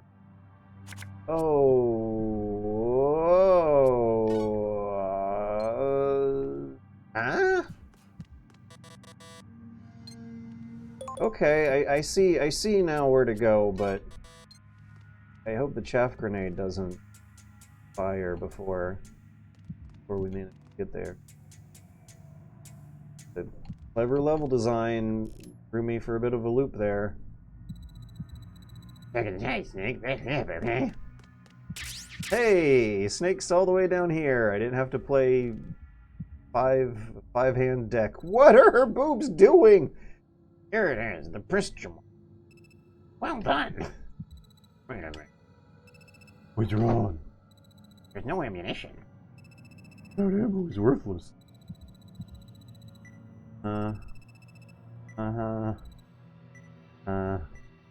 Okay. Okay. So now we gotta find ammunition upstairs. Mission complete. I got a D. Don't tell the teacher. Grades up. Hey, that M9 had a silencer on it. Oh, they're using the updated key art. That's not just a trace from a copyrighted American movie. And you can why did the artist like draw the polygon triangles in his cheeks? Like this isn't an actual, you just made him look like he's made out of rocks. Or like he has very straight, sharp angled scars on his face. Neat.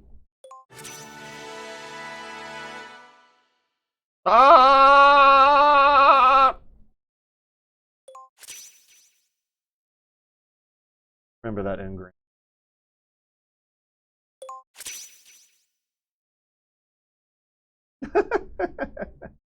I love how liberal Metal Gear Solid is with the usage of different levels of video game technology that obviously look very different next to by side. Like this low poly PSG1 from a PlayStation 1 is next to a like medium poly M19 Garand. That kind of looks like it's one from the PS2 games. It looks like a modified version of the Ends Mosen Nagant. Next to the Yoji Shinkawa concept art, but crunched up through a layer of pixelation. Like Otacon's looking a little sharp.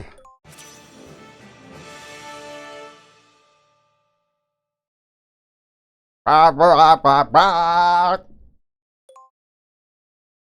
did they give me the red uniform? Oh man, I wanted to save in the menu. I guess I'll be saving here. Oh, this looks like a boss arena. It is. Oh, this looks like one of those pods from Peace Walker. What in the name of Metal Gear? Metal Gear? Oh no! So, I think Snake has already said Metal Gear ? A couple times before in this, but it's nice hearing someone else say Metal Gear ? for.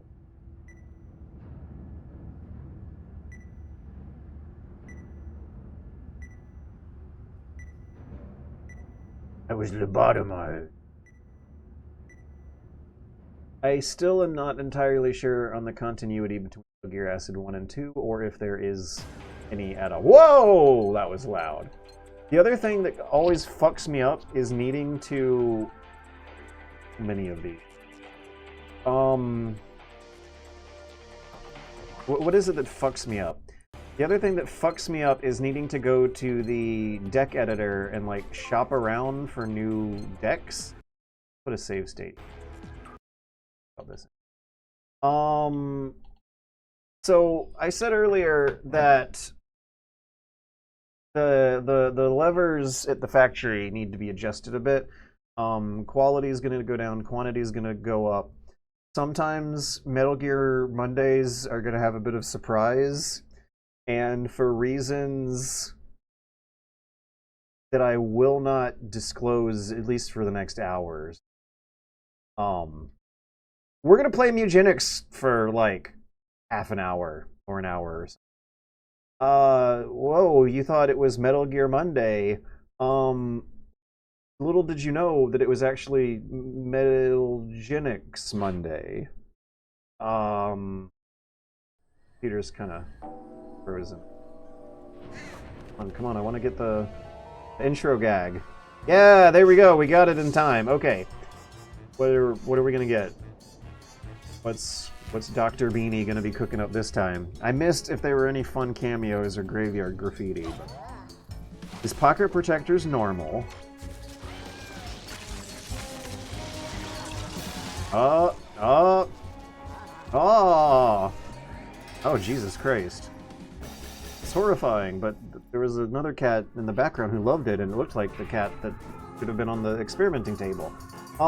Such a good fucking intro. What a good intro. What a great intro for a great game. I am going to have to change the stream category to Mewgenix. Now, for reasons undisclosed in specifics, but certainly in generics, let's talk about Mewgenix. Let's not just watch me play it. For reasons that I can't, that I want to be a little fun with about spoilers, and don't want to just spoil the fun of what's going on, but I need to have Mewgenix on my brain. When I get off this stream tonight, I need to be thinking about Mewgenix. I need to be having little internal conversation talkings about Mewgenix.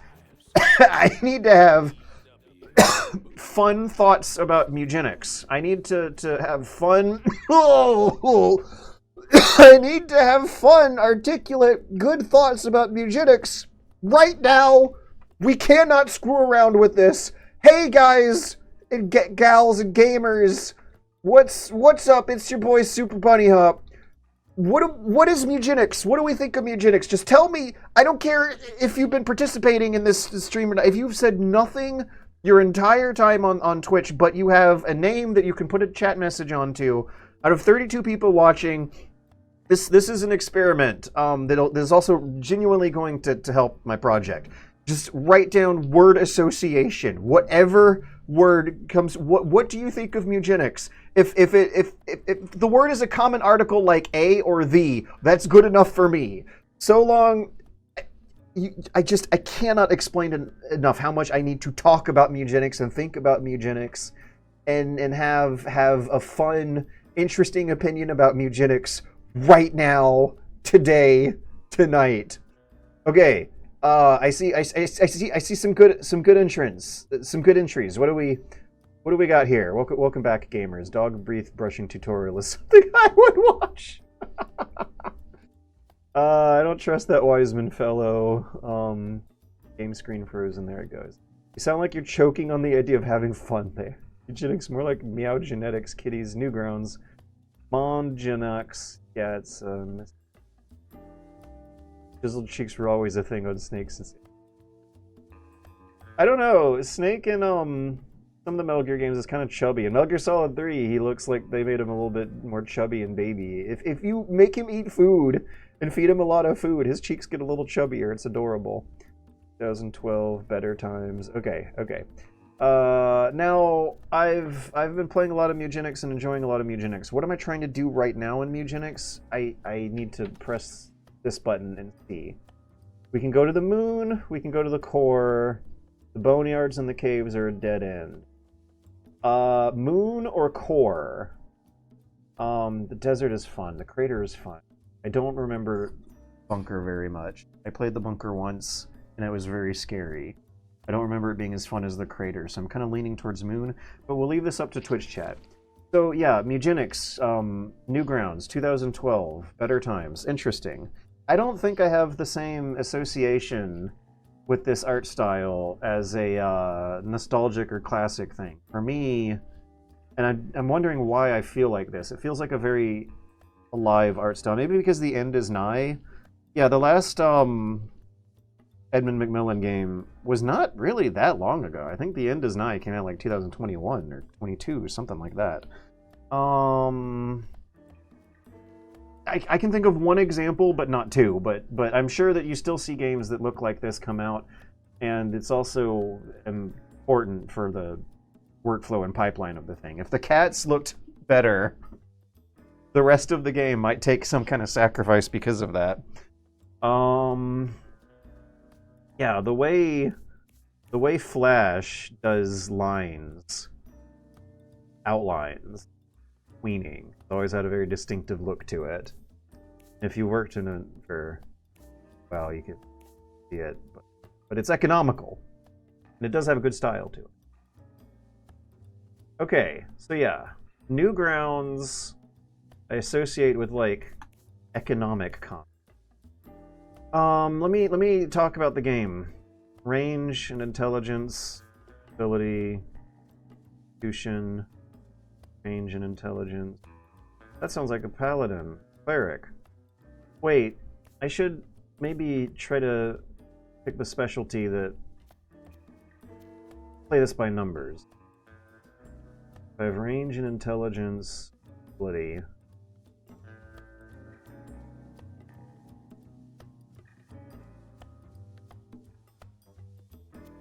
Range and intelligence and mobility, but not constitution or... Okay, Tortu Pizza, you're a wizard. The numbers match up with wizard. There's more classes. So like, whenever I make a decision with numbers now, there's more to think about. And I still don't really think I'm comfortable playing without a healer. I've tried it a couple times and it tends to not work out.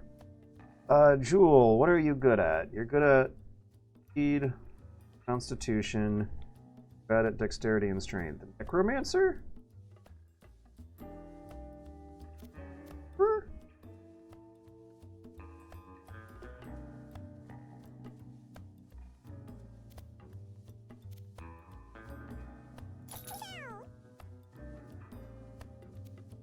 Druid?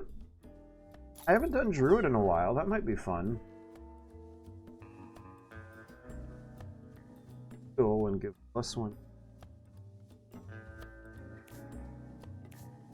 I wonder if they're going to count as healer. I don't like going without a click. But that's... Okay, intelligence and luck. Who would be good? Who would be an intelligent, lucky person? The Tinkerer is intelligent, but not very lucky. The Thief is lucky. Not sure which way.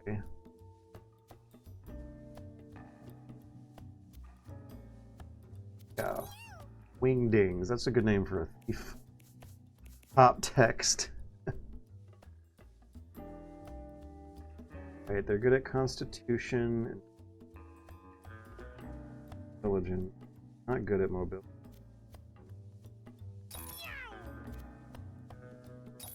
If they're a tank or a fighter, I would want them to be more mobile, wouldn't I?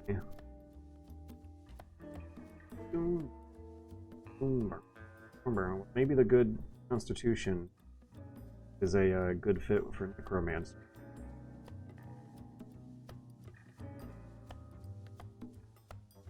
They are better at range than melee. They're good at Constitution, Intelligence.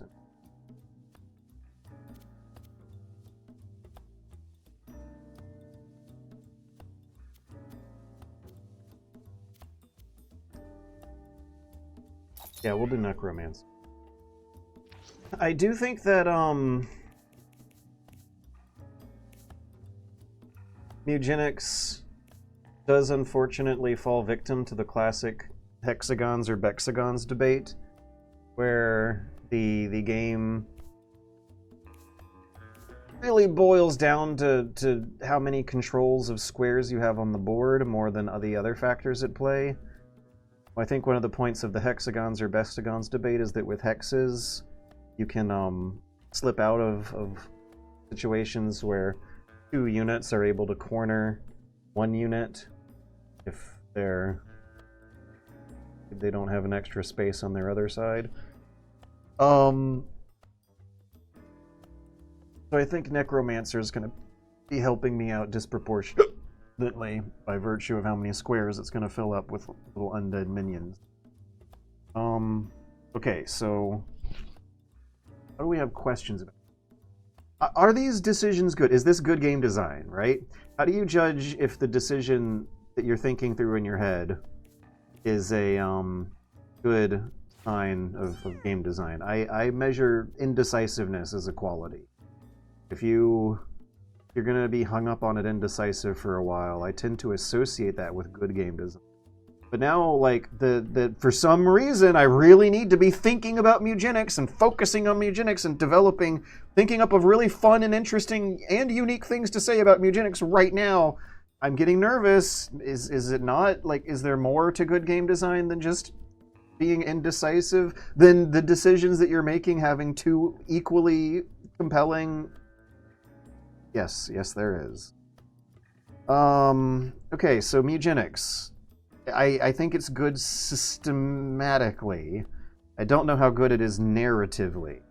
In terms of systematic game design, it is an expert class. These decisions are good game design decisions in the sense that they are interesting decisions. I don't know when it comes to the numbers, but what they mean narratively really breaks down in the absurdism.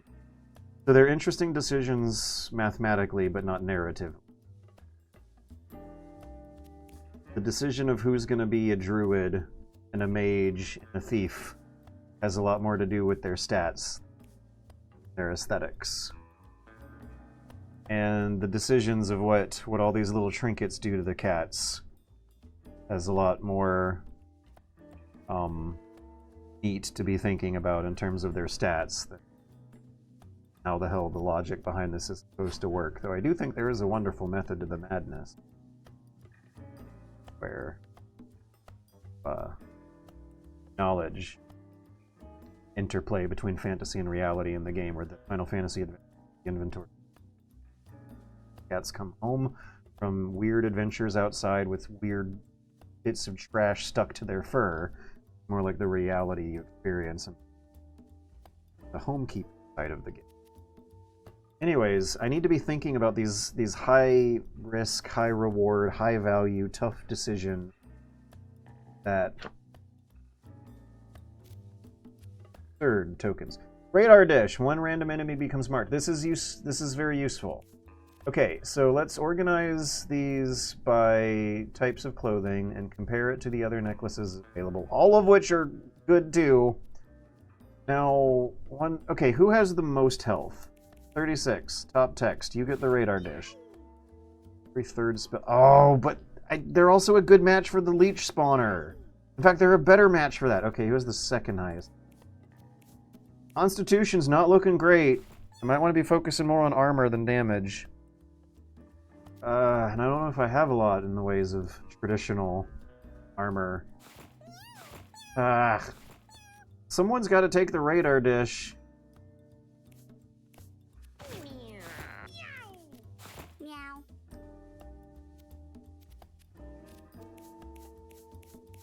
One cat is missing a necklace. 2 necklaces to choose from. Leather choker is definitely more useful than the morphine drip. Not entirely sure what's useful about morphine drip. Damage you take is reduced by 3, but then it's delayed and taken at the end of your turn all at once. And I think the only situation that sounds like it could save my ass in is one where the character is going to die at the end of the turn, but might be able to do something out. But if you take it at the end of a turn, that means that I'm not visualizing effective strategy with it. All right. What about hats? Do you got any hats? We have 3 other hats. Cats and need cats. Oh, I don't know if I like that one.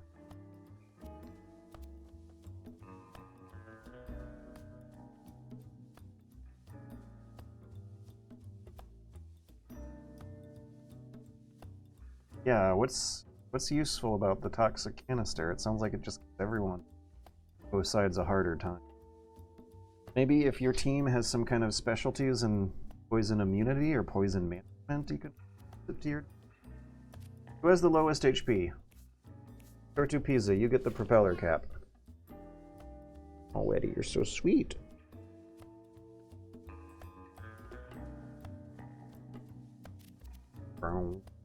What is the point of the Never Stone?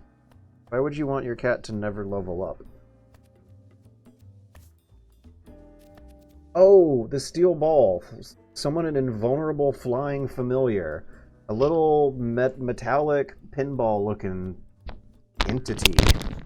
I almost looks like an alien UFO or something. Floats around the map with some degree of intelligence, doing weird spooky things. It's completely invulnerable to damage, and it hits enemies for a hell of a lot of damage. So someone should definitely carry that. Maybe the Necromancer, who's not gonna die anytime.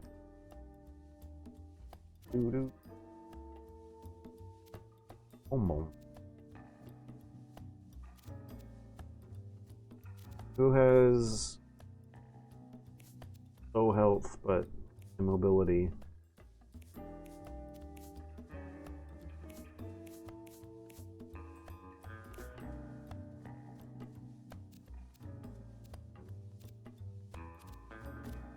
Meow.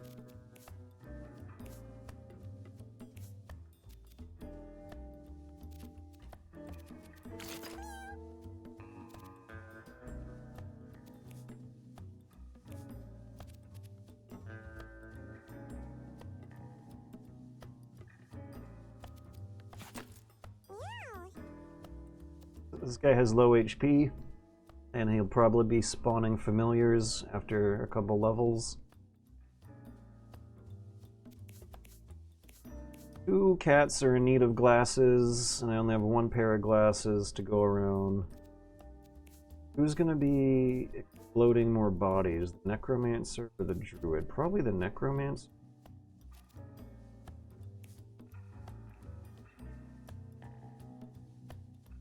Yeah.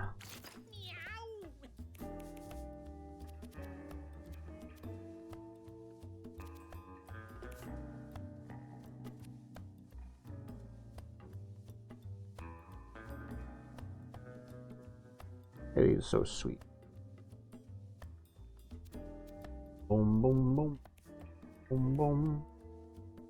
Have we decided on whether we're going to the moon or the core? Are we going off the planet or deep down inside the planet?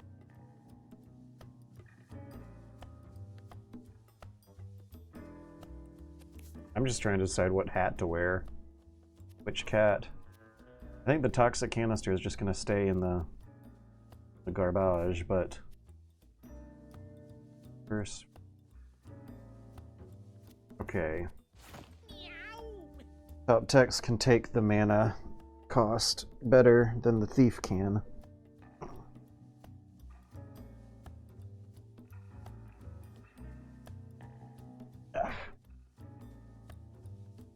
Whew. Oh. Now, glasses left. It's trinkets. Trinkets.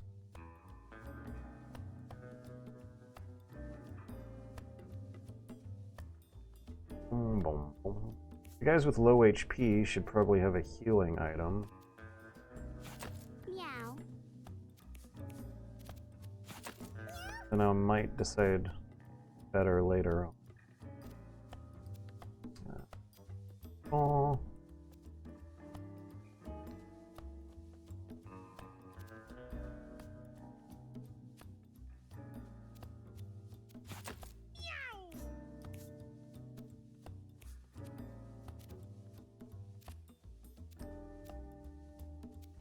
Is this it?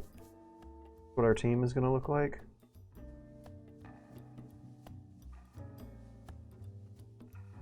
Yeah.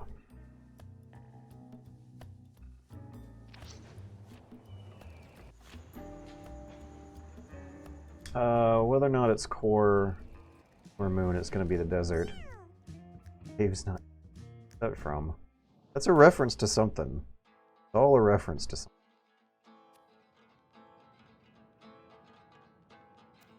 Oh yeah, and need water. Heal properly in the desert.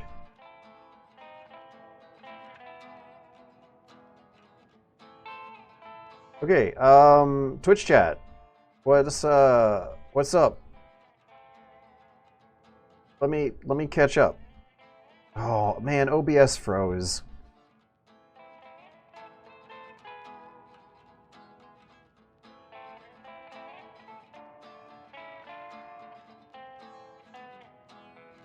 Halfway to Cal Art style.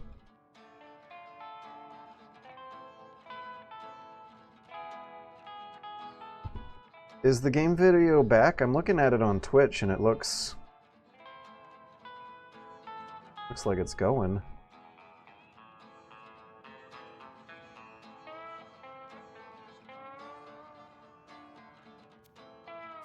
I'm gonna change to windowed mode.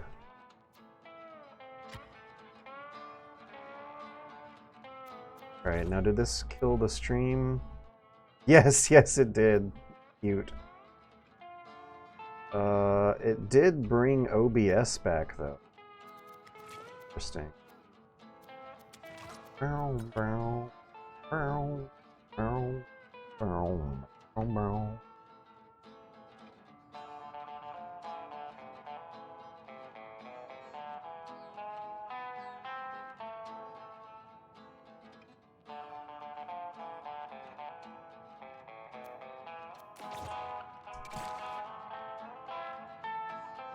Okay, the stream feed looks fine on OBS.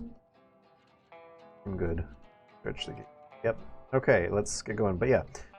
So Mewgenics. I gotta talk about Mewgenics. I gotta think about Mewgenics. I gotta keep Mewgenics in the forefront of my mind all day, every day for like the next 5 days or something like that. So yeah, nostalgia. What is this? Bounty? 25% extra damage.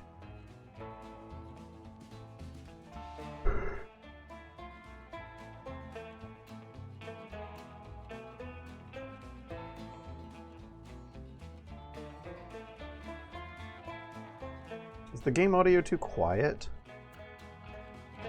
I hope we get to hear the song. The song for this one's so good. I have a friend, Crow.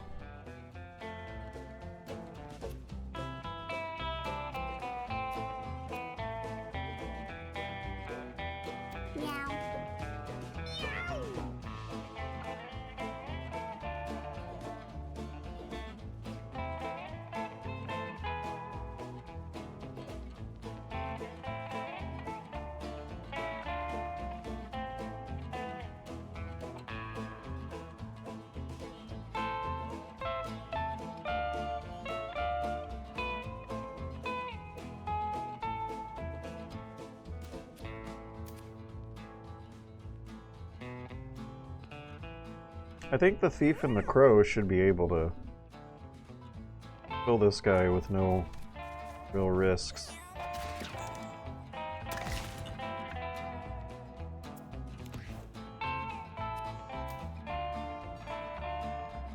Meow.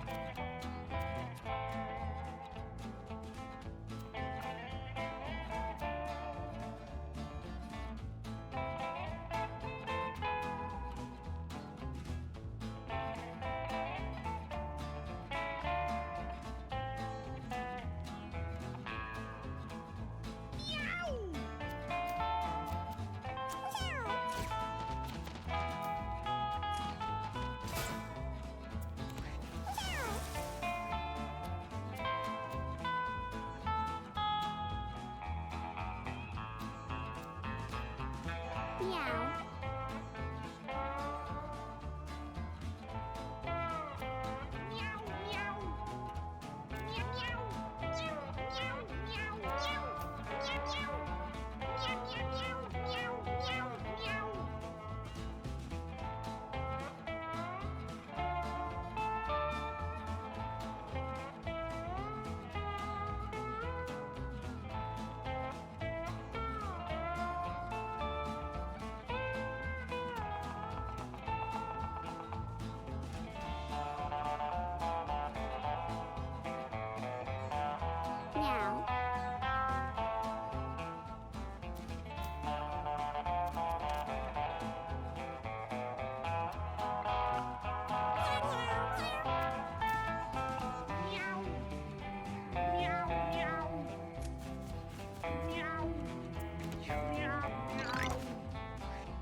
Oh, come on. Why can't we shoot the bone worm from this square?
Oh. Oh, I can do this multiple times? Oh, oh, oh.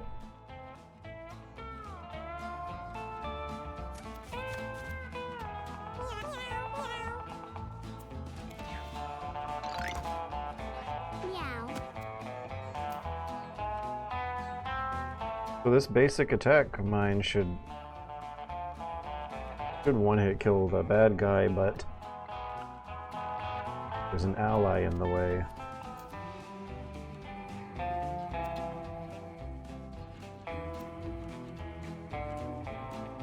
Maybe I should just let the allies handle it then.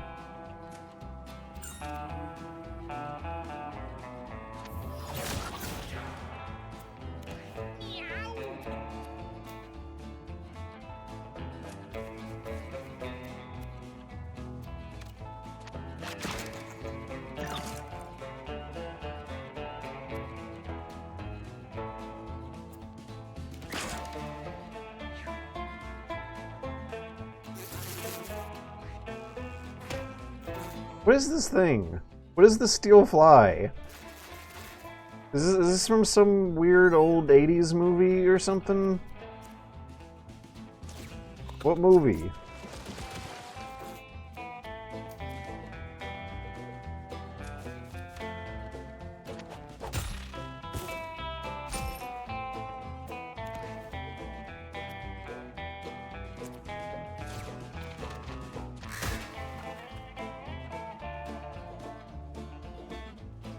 Ah, that's how we can get water for the heat wave. I was hoping there would be food inside the cactuses, but this is good too.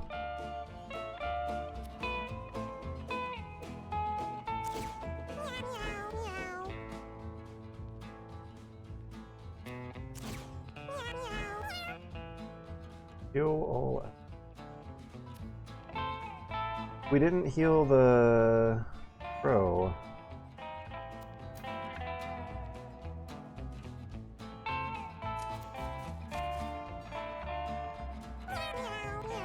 How come we can't heal the crow? 12 out of 16. Is it because of the heat wave? I think the heat wave reduces the heals rather than healing them outright. Bow. Bow, bow. Oh, bow.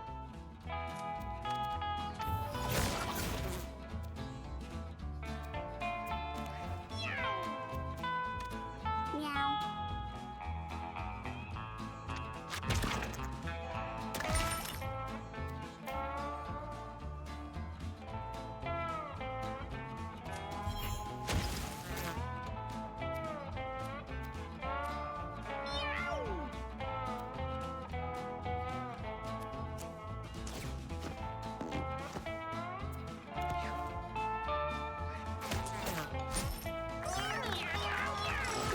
So I learned about cactus water in this round.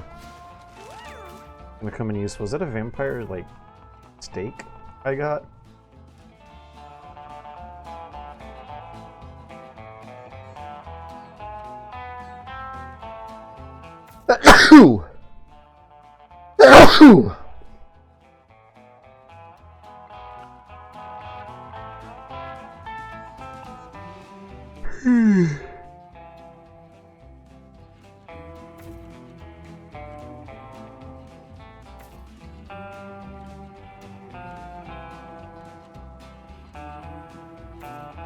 I think this will be the most useful. Controlling enemies' mobility and paralyzing them seems proportionately overpowered in this game because of the hexagons or bestagons thing. The squares. This is a square game board. This is on the grand tree of game design. This is closer to chess than it is to Kriegspiel. I should write that down and use it in the video.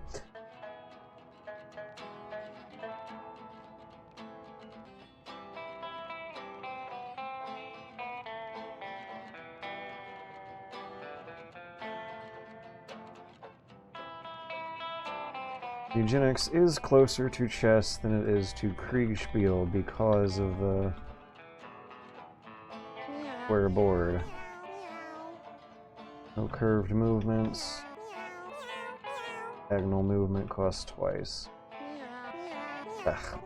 No curved movements and traditional exploitation strategies.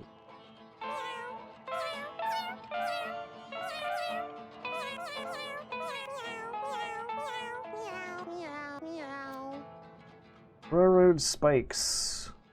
Ranged attack. Throw the railroad spikes. Bad guys. We're gonna have to go to the water store. Fill up. Oh, but we might not have plastic bottles. I wonder what's gonna happen. Okay, good things happen, but there was a dice roll there, and I assume that if you make bad dice roll, bad things happen. And I am curious about what those bad things might be.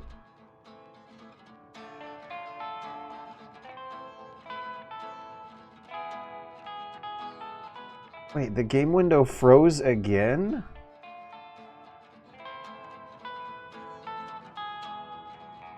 Game video freezes when you tab. We can still hear song and sound effects. Captures like better try playing in one. Good. Bow, bow.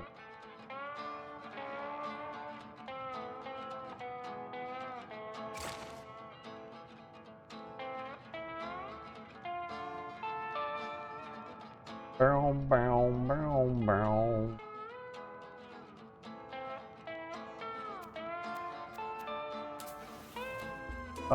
Let me test it this way. What is the shopkeeper saying? What is the text on the screen? Because if I alt-tab back and forth, I'm going to be fooling with it. So if we're going to find out if it's working or if it's not, what's the line of dialogue that we were introduced to the store with? Okay, now I'm gonna back out and see if we got answers in the Twitch chat. Oh god, that's right, I have to sacrifice healing items. I have to sacrifice big healing items for these little bullshits. Who needs them? It would be useful for most vulnerable. They would be useful for everyone. Alright, let's try to fill up on cactus water. God, we're on the map. Frozone map. Okay, so this is... God damn it. That makes me wonder if the footage that I captured for my own self is not coming through. Bow, bow, bow, bow. Bow. Down, down, down, down, down, down. Okay, I figured out what's happening. Comes back for 2 seconds when you're in chat. The desert heat only reduces healing by 1. It's the no post-battle healing that is brutal. Yep. I'm gonna try to fill those bottles up and mitigate for that. Oh, I love how they like do little dances to the music. Horny cat. That's what. how is that any different from the regular cats?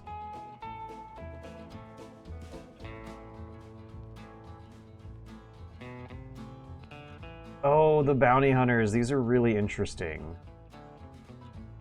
They run out of ammo. You bait their shots. So it looks like he's going to be shooting through the angles that appear, while the horny cats are going to try to swarm and corner us in.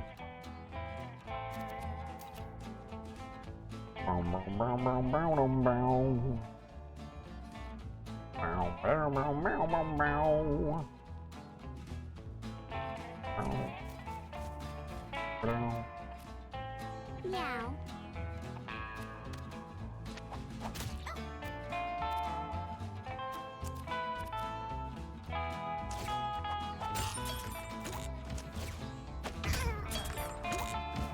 Nice. Why did I get that damage bonus? Bow, bow, bow. Meow. Bow, bow, bow, bow.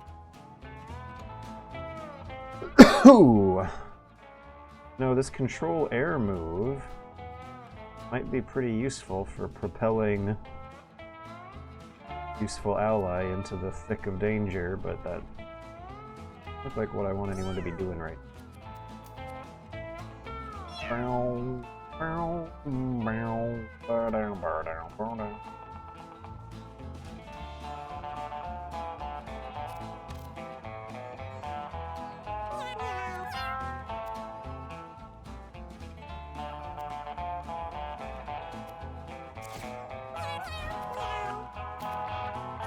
Doing it for the damage buff. Yeah, lizard horns. What did you think they meant, Pentapenguin? Hmm?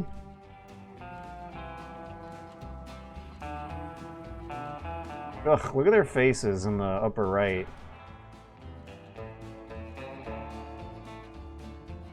What a weird bunch of ugly-ass animals. Why am I being so mean about it?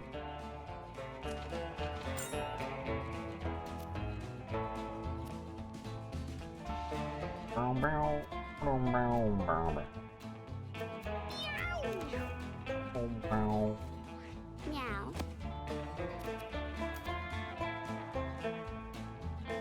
Wait. I can... Oh, because they're flying. They can go through obstacles. 3...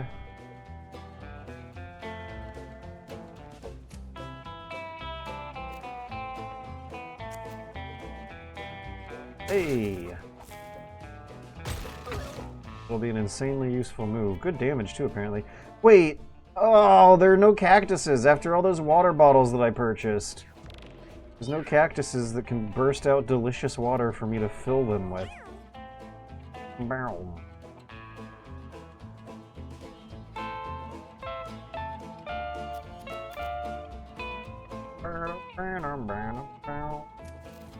Okay, so I stunned that bounty hunter guy. I think I'm free to shoot. Also, how can I lose with the steel fly on my side? I'm having a hard time understanding the game balance going on with that thing. I basically have an immune flying friend who deals anywhere between 2... I've seen this thing hit for 15 HP sometimes, but the fact that the enemies can't kill it and it takes up a square seem about as useful as the damage, because hexagons are bestagons.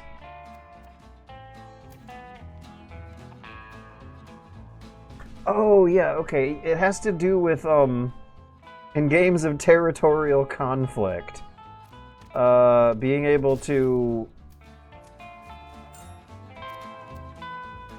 control a grid of space as opposed to a hexagon of space. It just means it's going to be easier to control wider tracts of land or something. Hexagons are bestigons, and I need to figure out how to explain myself really quickly.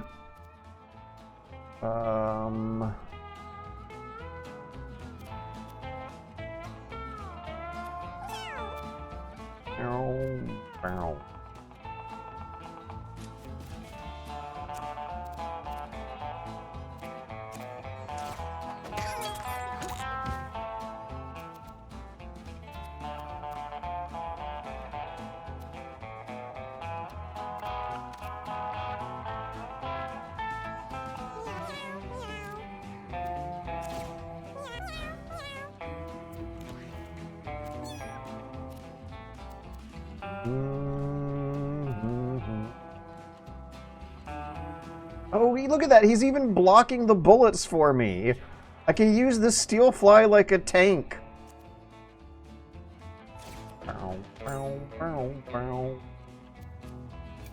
Hide behind it.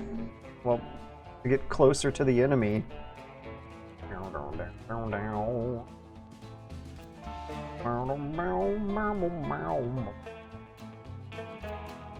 Meow.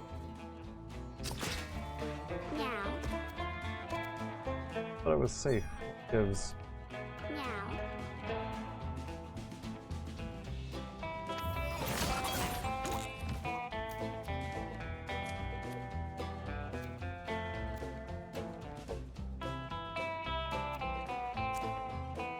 Meow. What the fuck? When you cast a spell, deal 1 random elemental damage to adjacent tiles. Huh. Neat. that was not what I was expecting, but very useful. Shoot gun for only 4 points of damage. I can heal and is there a way I can eat the cat food and poop out a big pile of poop and use it for cover?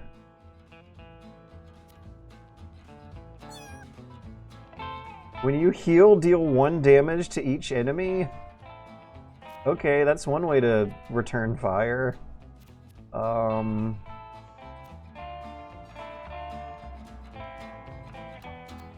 See, because these are squares and not hexagons, I don't know where to poop to block his line of sight. Should I poop to the upper left or the upper right? We'll poop to the upper left.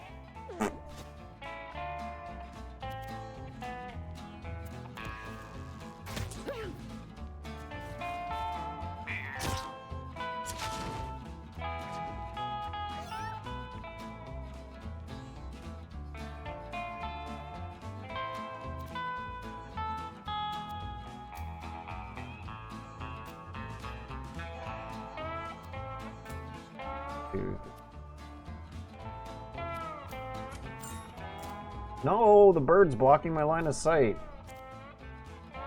Gosh dang it. I don't know. Meow, meow, meow, meow. Meow, meow, meow, meow.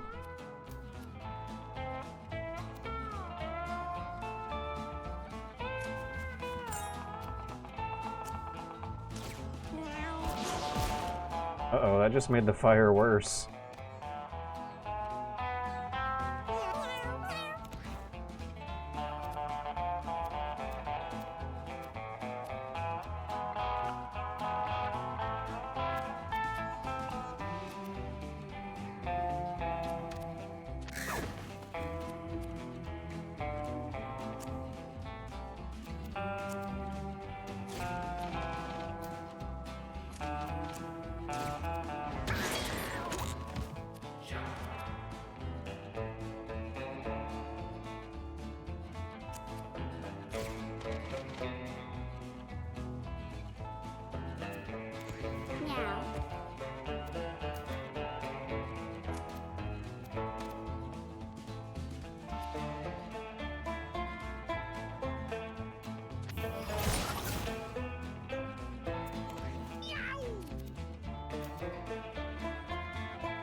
I want to ask about hex chess.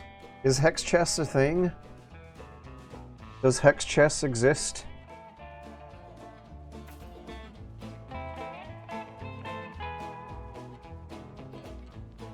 Wait, hang on. I don't understand how some of these powers just seem so contradictory, useless they can't be. Go limp. Until your next turn, you won't get injured if you're downed. Okay, that's... So they're saying, until your next turn, you don't get injured if you're downed. If you're downed, whether or not you get injured doesn't seem to be... If you're downed, you can't cast a spell, and... What is it? You won't get injured if you... Oh! I get it. You won't take an injury if you're... If you get downed. It should say, until your next turn, you won't take an injury if you get downed. That's what it should say. I get it now. It took me a while to parse the grammar.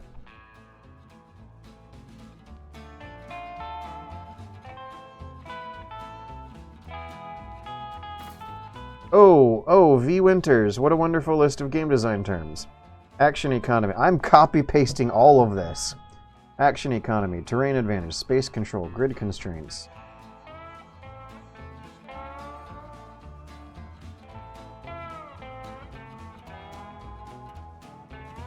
Resource trade-offs, building into winning strats, RNG, personal playstyles, terrain interactions, emergent gameplay, density of player choices, and choice fatigue, limited options / possibility space, sound effects syncing up with the OST. It's fucking brilliant, isn't it?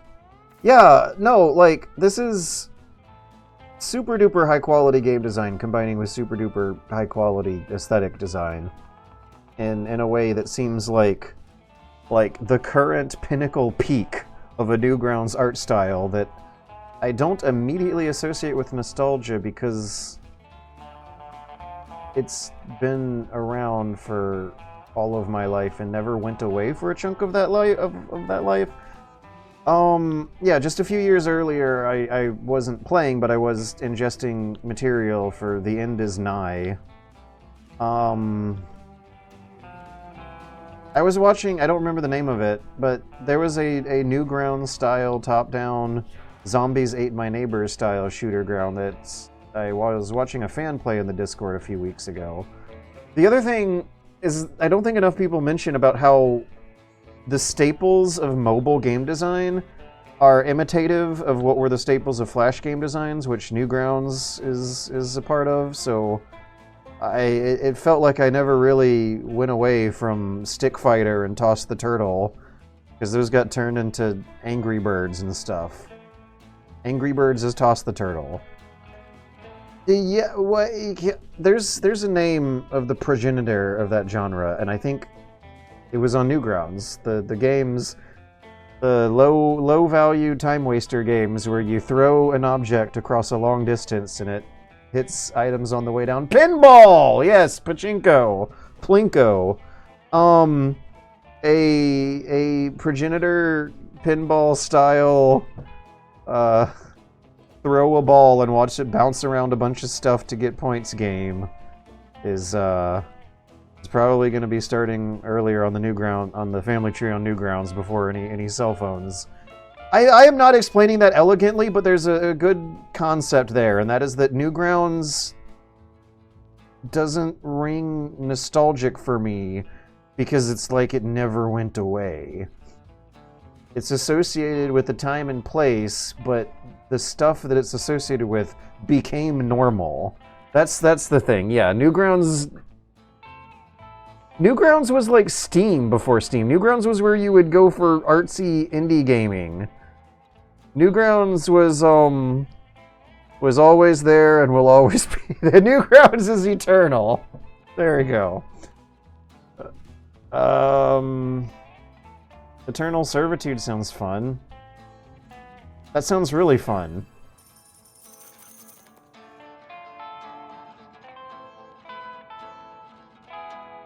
Yeah, Worms and QBasic Gorillas. Worms. It's Worms, isn't it? Angry Birds is a Worms-like. There's a filter over the game that makes it a little bit grainy, like it's being projected from an old projector. Small burn-in effects and dust and lens and all that. Yep. Because it's Western. It's Western themed. Old cowboy movie stuff's going on.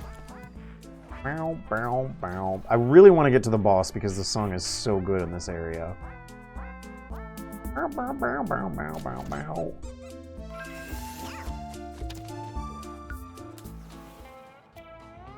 Do I have checked my inventory? Dak. This is new. Who's Dak? Actually, maybe I did fight Dak before. His range attack scatter held coins, has a melee attack that inflicts poison, seeks coins pickups, gains a backflip every time he collects a coin. Okay, so keep him away from coins. I really wish my thief had a bonus move. I think I'm gonna have to give the first turn of this match to the enemy.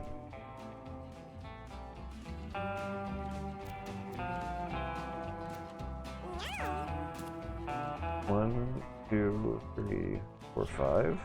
1, 2, 5. Okay, I can throw a spike 5 squares.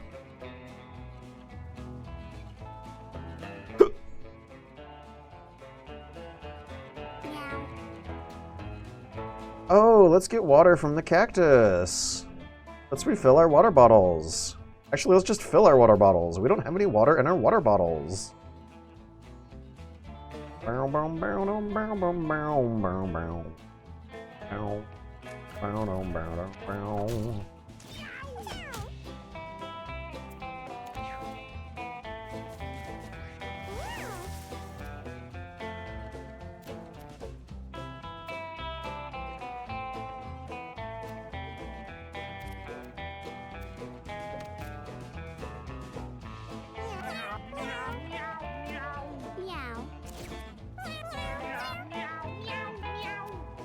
I like how the inspirational songs that the druid sings are the songs that are already playing.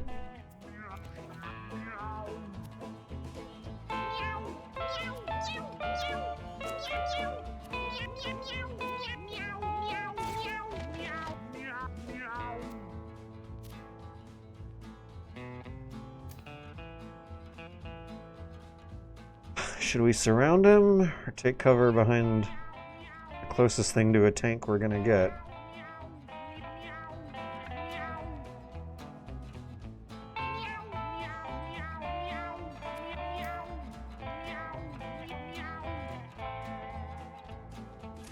We're gonna run away.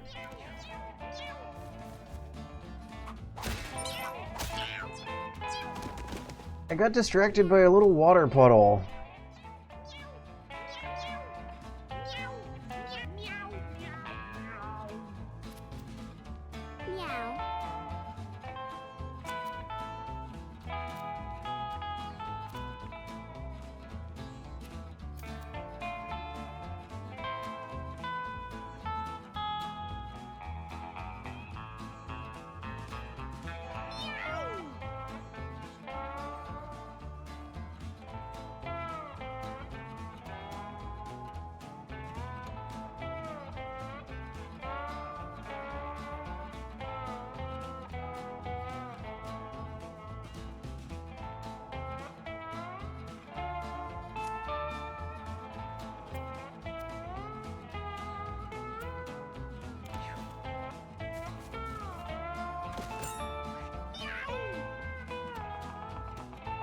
You can burn turns to set up for an advantage in combat, but the game incentivizes clearing faster bonuses. You have to wait if it's worth it to mitigate DMG and calorie gain and possible scaling to keep up.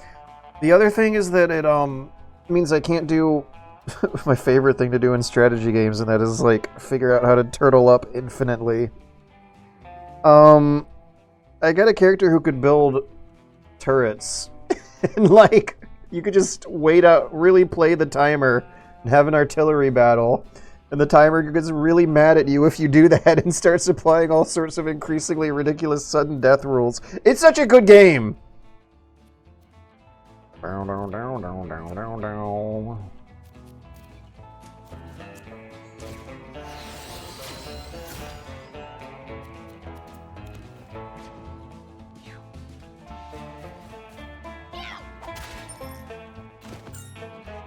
I wish I could roll around like that. Okay, he's gonna black flip twice. Did I just say black flip? He's gonna back flip twice. So I should hit him with the basic attack last. The other weaker ones first. Oh, come on, I didn't know... Yeah, thank you! You know what, this works too. I just accidentally baited him into backflipping into my line of sight, which I wasn't planning for because I don't know how you can predict which direction he'll jump because he's got two we can choose from.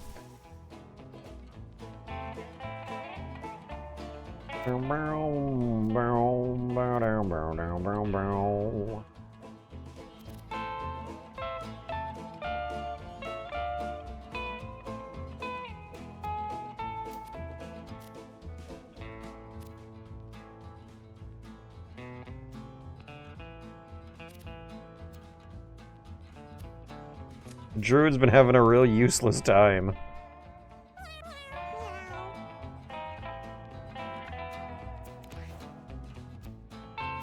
The better the game, the less I have to talk about with my mouth. There's definitely been a lot less coming out of my mouth since I booted this one up than Metal Gear Acid. Which might not be a good thing because I need to be thinking about Mewgenics a lot more than Metal Gear Acid right now. Oh, don't tell me. I can't interact with the water tile because of the cactus corpse on it. Oh, you're fucking kidding me.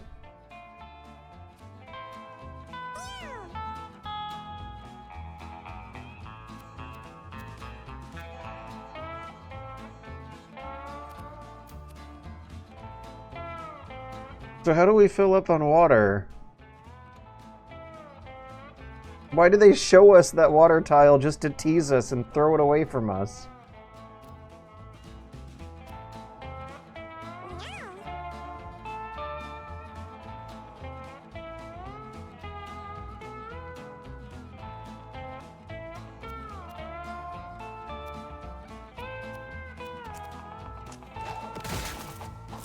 Oops. That was really not good for us.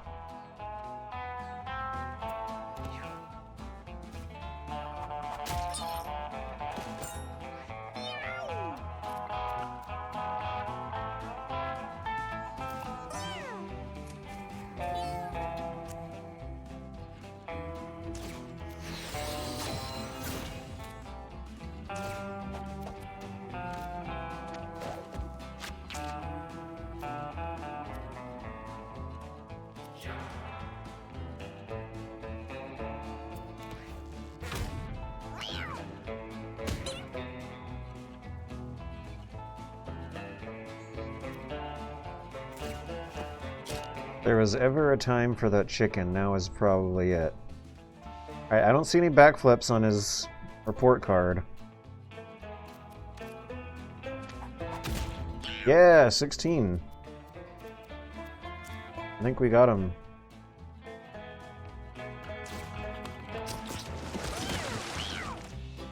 Uh-oh. There we go. We're getting some massive damage bonuses, and I shouldn't be complaining, but I just don't know what they're coming from. An ambiguity here. It gets so complicated so fast that it's easy to lose track of all the little rules and sub-rules you gotta memorize.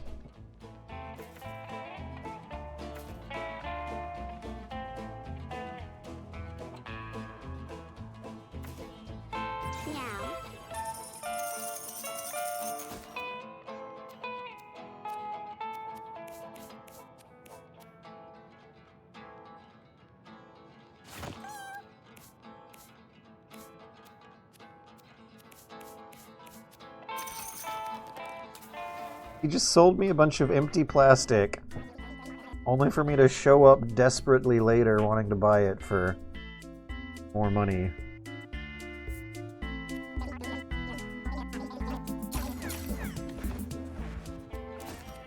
Okay, now, who needs it?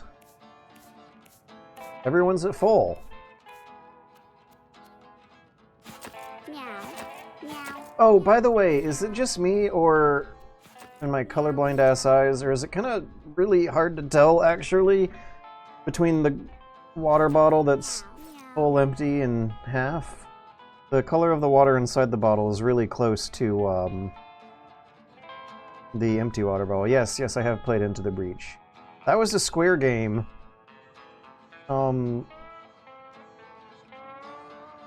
They had squares.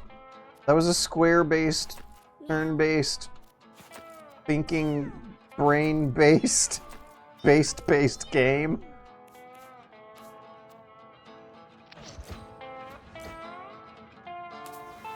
Okay, but Roller, how easy is it for you to tell? Pinta Penguin is kind of confirming to me that it's all gray and now all are empty. Yeah, okay, it's not just me.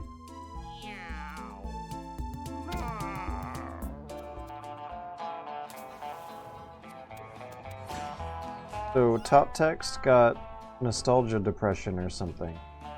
Wait, where'd they go? Okay. Top text, heat wave. I don't see what that effect might have done.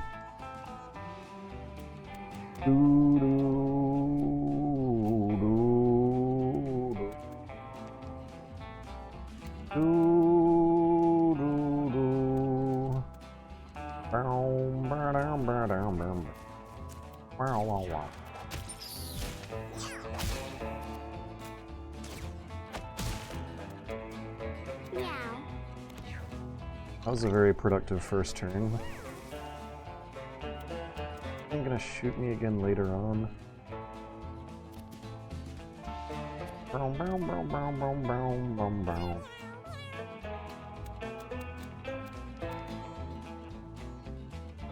Yeah, it's good to know with regards to this water bottle thing, it is not just me. It sounds like everyone's having that problem. Can I blow back the spiky cactus? There's something different about the way their art works compared to the killable things that I don't know if that means they're movable either. Alright, now is there anything useful for me to do? No, there is not. SWAT and control air might be useful for one of my allies right now, but I'm not in an angle where I can do anything with those moves, so we'll just get the coin. Meow. Sure.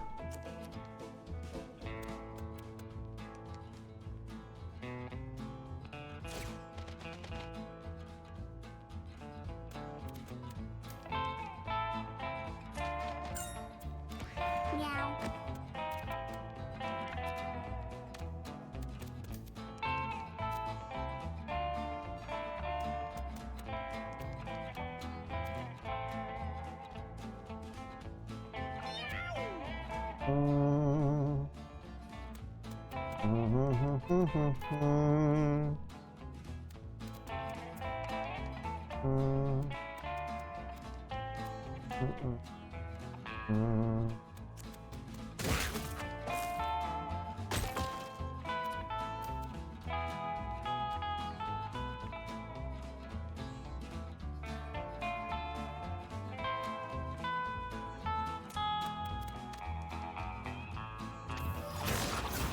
It has no HP, therefore has no movability. Perfect logic. Makes absolute sense.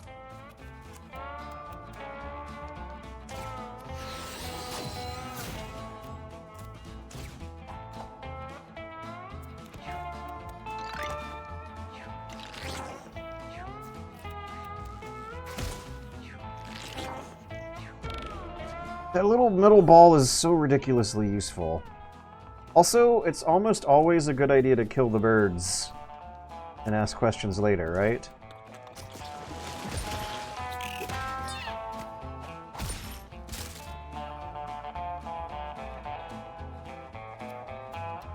Jeez. The thief keeps having really productive turns.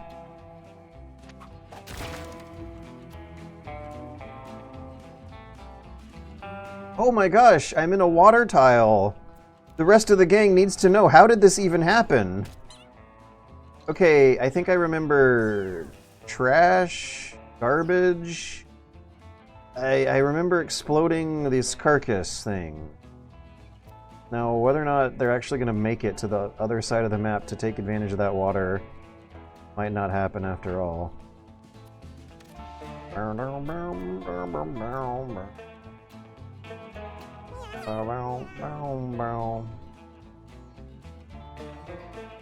You broke the carcass with the fur ball. Okay. Okay, yeah. The lobbed shot, it's like a spitball, so it's wet and gooshy. So it gets things all wet. That's the logic, the game logic. Eddie, why are you so demanding the night after we had an extra active day? Oh, Eddie. Oops.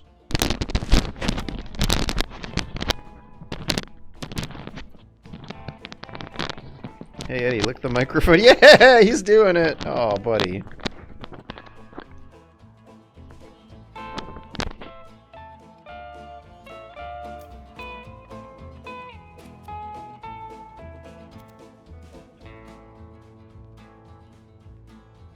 Maybe I could blow my ally into action. Yeah, go! Go, my pretties!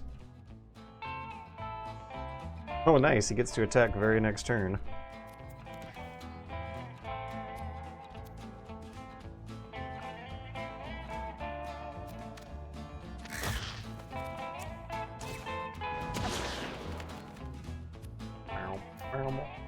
Meow.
Is that gonna protect me or just cost more movement points later?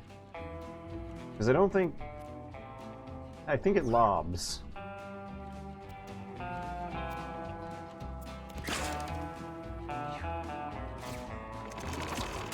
Yeah. Shouldn't have put that poop there.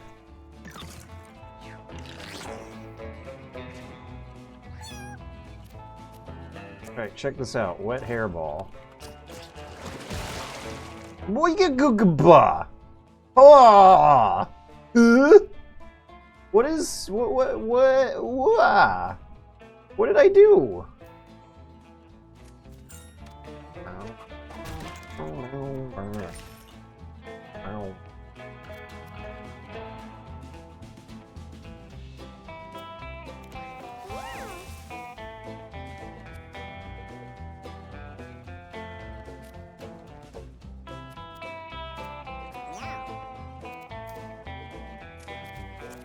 Right, he has life steal, so it should give him a heal.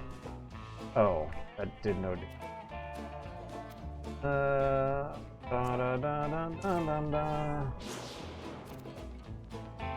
Oh wait, he can heal for... What the hell? Sing, heal, and give +1 temporary damage to units in a wide area. Why didn't he heal? Ah!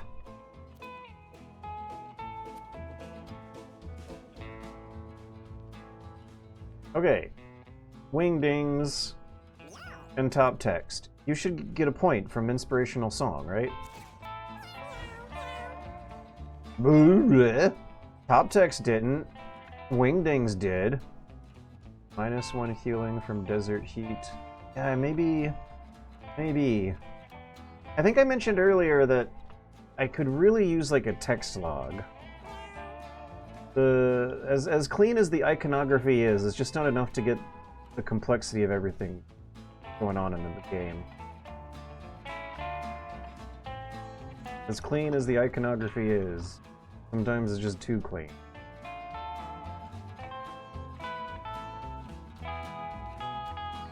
And thank you for suggesting that, because I don't think I ever would have thought of it.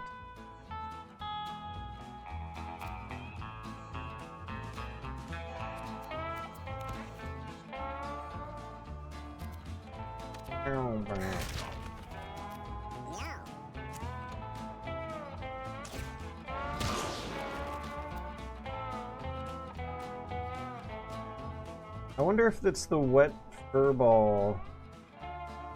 It's definitely got something to do with the wet furball. The wet furball created water.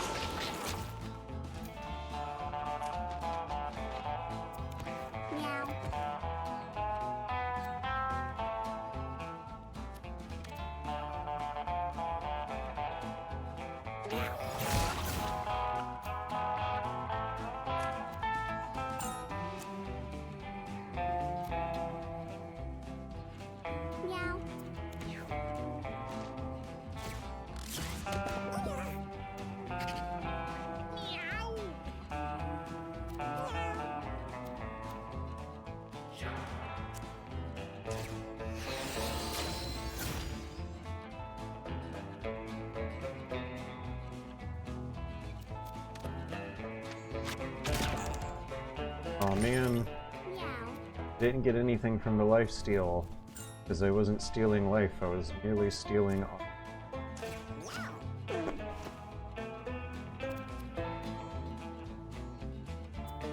I gave the poop lifesteal though, that's good.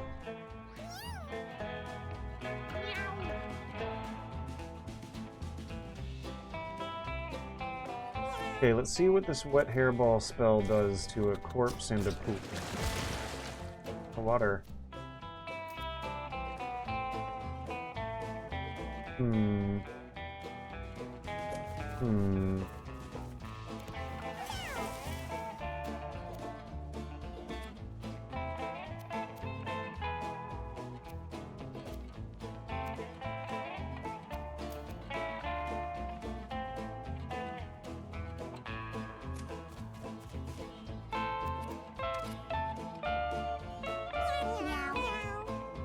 Got good healing that time. Not that time. I guess the one is just not enough, and the unit that did get heals had a water bottle equipped.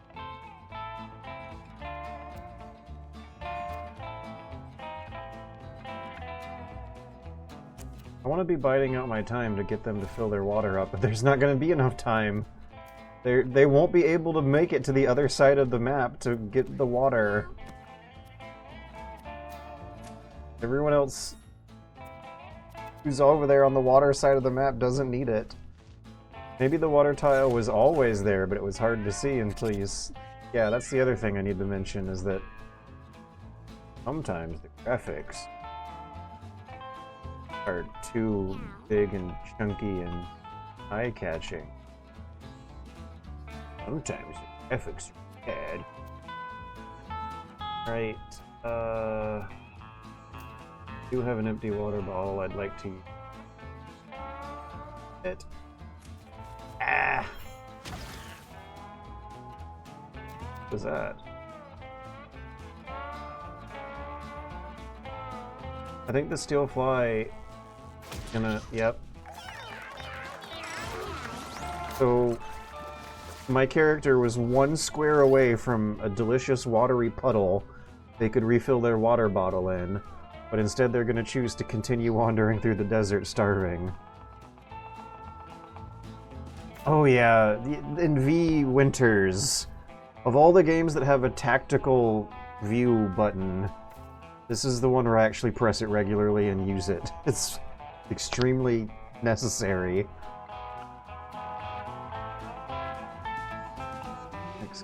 So,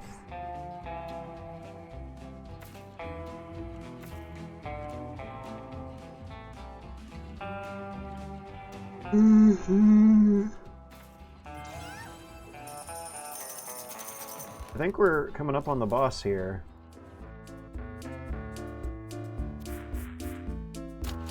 What's with the flesh? Meow. No! Don't eat it again.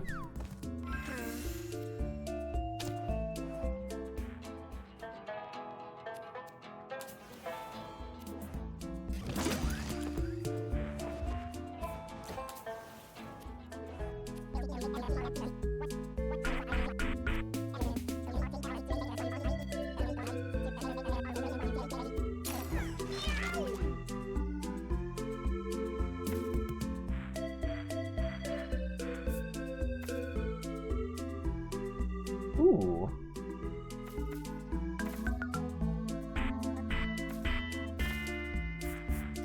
I don't know if I'll be able to use this ability in the next battle, but it sounds really fucking cool.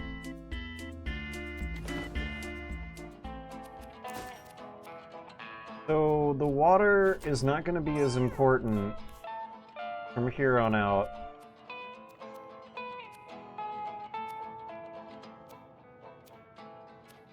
But Torta Pizza really needs to heal. Okay, I'm gonna shut up because this song is really cool. Yeah, Zodiac. There's another boss who's not as cool as this one, but they're both pretty cool. Zodiac's just like my favorite guy in the game. Driving down this lonesome road, burdened by heavy load. Sand and asphalt are my friend, until this journey's at an end.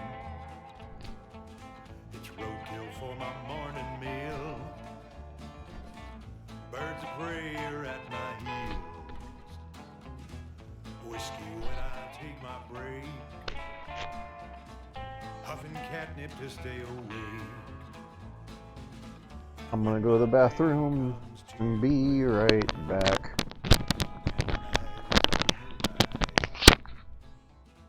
I'll bed me down just round that bend to sleep and rest my weary eyes.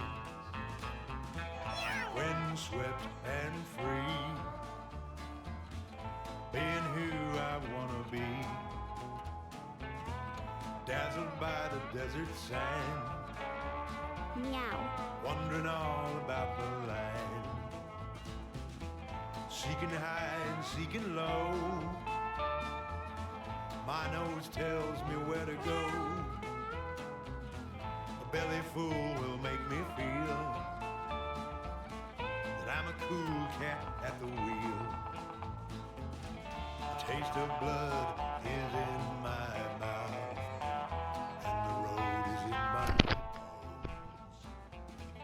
Rolling east, west, north, and south, I'm a cat who prowls alone. Yeah. Lyrics sounds like off-brand Johnny Cash. Yes. Yes, it does. Brilliant. The current fan theory going around is that this boss is the Zodiac monster, and that the song might be describing a fugitive lifestyle of a serial killer living off the grid. It sounds like he hitchhikes and lives in the desert and is homeless and has some great big deal of guilt haunting them. Johnny Cat. But yeah, the singer is totally doing Johnny Cash. There is no subtlety about it, and the boss is like really interesting too. I think the strategy is that you bait him into wasting ammo, and then rush him with melee when he's out of ammo. He shoots at anything that moves, so what if we move behind cover? He has 6 movement points, which is a lot. And you actually... This fucking game. You play a turn-based shooter with him. Okay, he's gonna move at anything that moves. So if I'm moving out of this square, it looks like his line of sight's pretty cleanly blocked. But let's see. Yeah, he's just gonna shoot straight into hit the cover he's hiding behind. Alright. Does that include forcing something else to move? I think it does. Which means that these air control and SWAT spells are going to be really interesting. But before I get to use them, he's going to shoot at me. So I have to figure out which piece of cover to hide behind before deciding which other pieces of cover to slide around. Birds of prey are at my heels. When I take my break, huffing catnip to stay awake. When my day comes to an end, and the night is on the rise, I'll bed me down just round that bend to sleep and rest my weary eyes. When swept and free, being who I wanna be, dazzled by the desert sand. Okay, he's almost out. So... is the tire gonna block the bullet if it's knocked on the ground? Let's not risk it.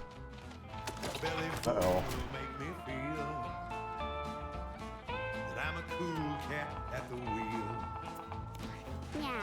Guess we can't always make the smartest decisions.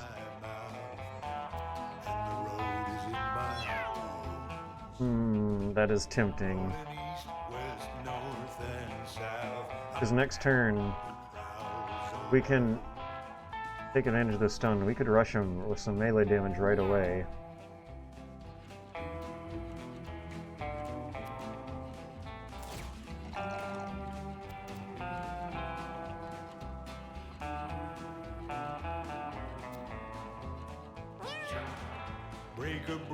Maybe I should do it now and start the approach, because then when he wakes up, he's gonna shoot once and then reload. And I might just want someone to take the bullet while the rest of the party keeps the attack up. Okay, now let's see if the stun works. As shooting flexes. It does! Good. And when my tale has been all but told, you'll know that this cat's done fine.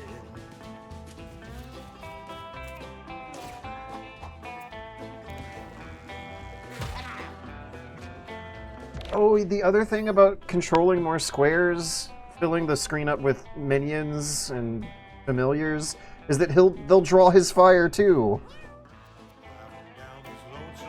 Oh, we can backstab him now. Oops. Well, goddamn! There's been like 2 turns this round where I just feel really stupid and clearly was not looking at what was going on well enough.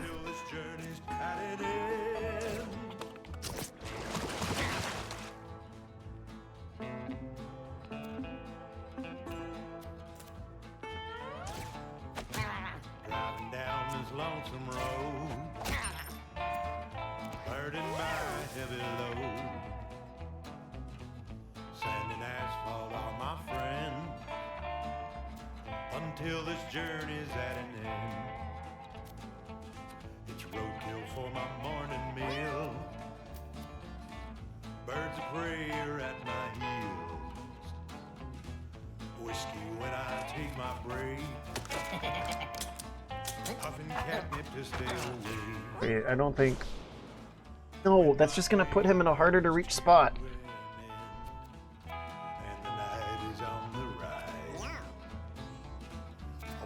down just round that bend to sleep and rest my weary eyes.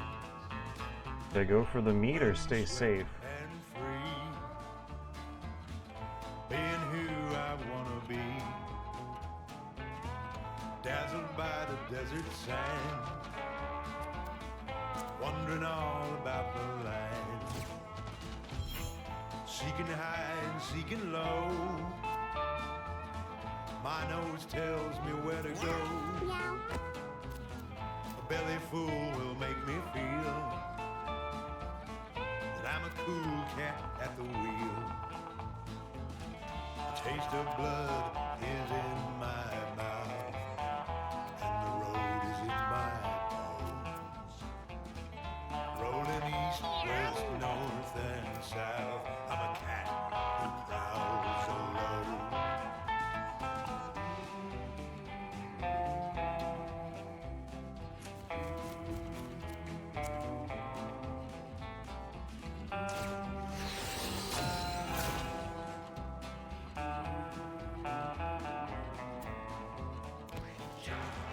We got him cornered.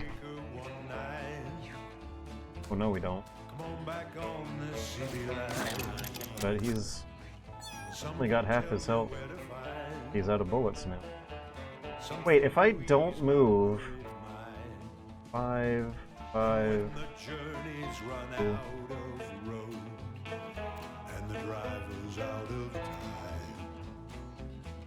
I'm gonna have to move.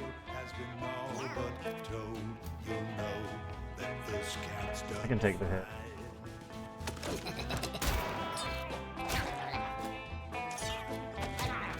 Yeah. Yeah. Meow. Okay, let's see what the wet hairball does to the cactus when it's adjacent.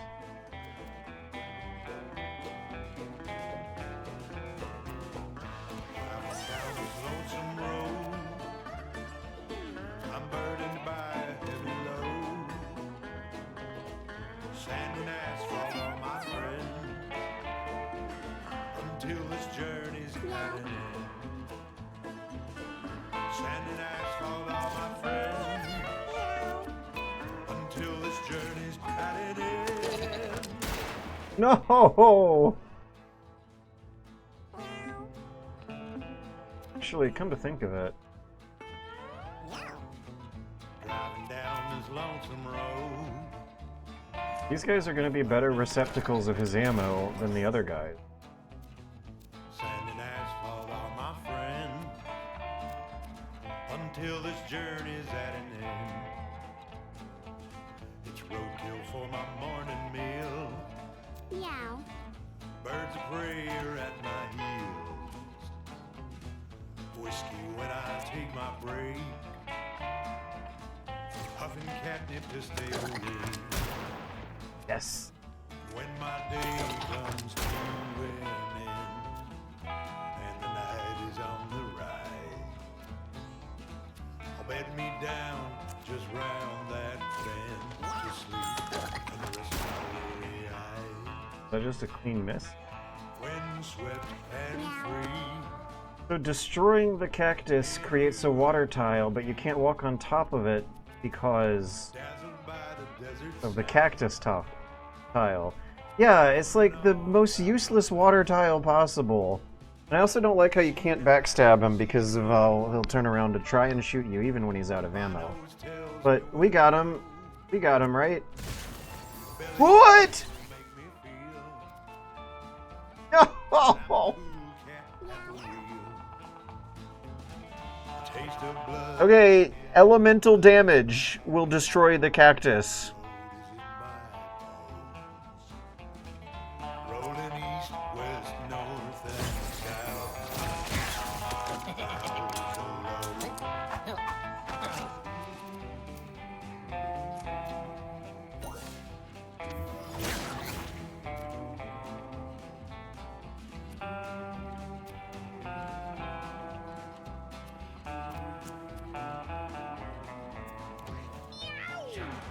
Can you push the cactus out of the way? Your wet fur ball seems to apply it, and a cross would use it on its own team to push out wet. Just be careful. Yep. I bet that would work. This fucking game is so fucking good. Something to ease my worried mind. So we didn't do. Oh no, there was right when I talked about how good it was. There was this animation glitch. I didn't try very hard in that boss battle because I think it's just a really cool boss battle. I wanted to show it off because of how cool it is. But yeah, I gotta think about that a lot for like the next 2 hours. Meow.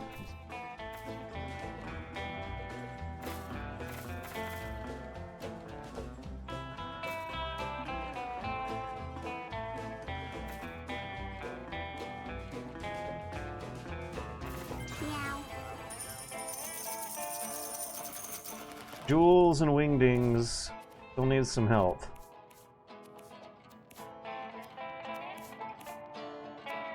They got it covered, never mind. Wingdings is in need of a hat. That's just as good as health. Alright, I can save and quit to menu. Because if you save and quit to menu, you get to watch the intro again. You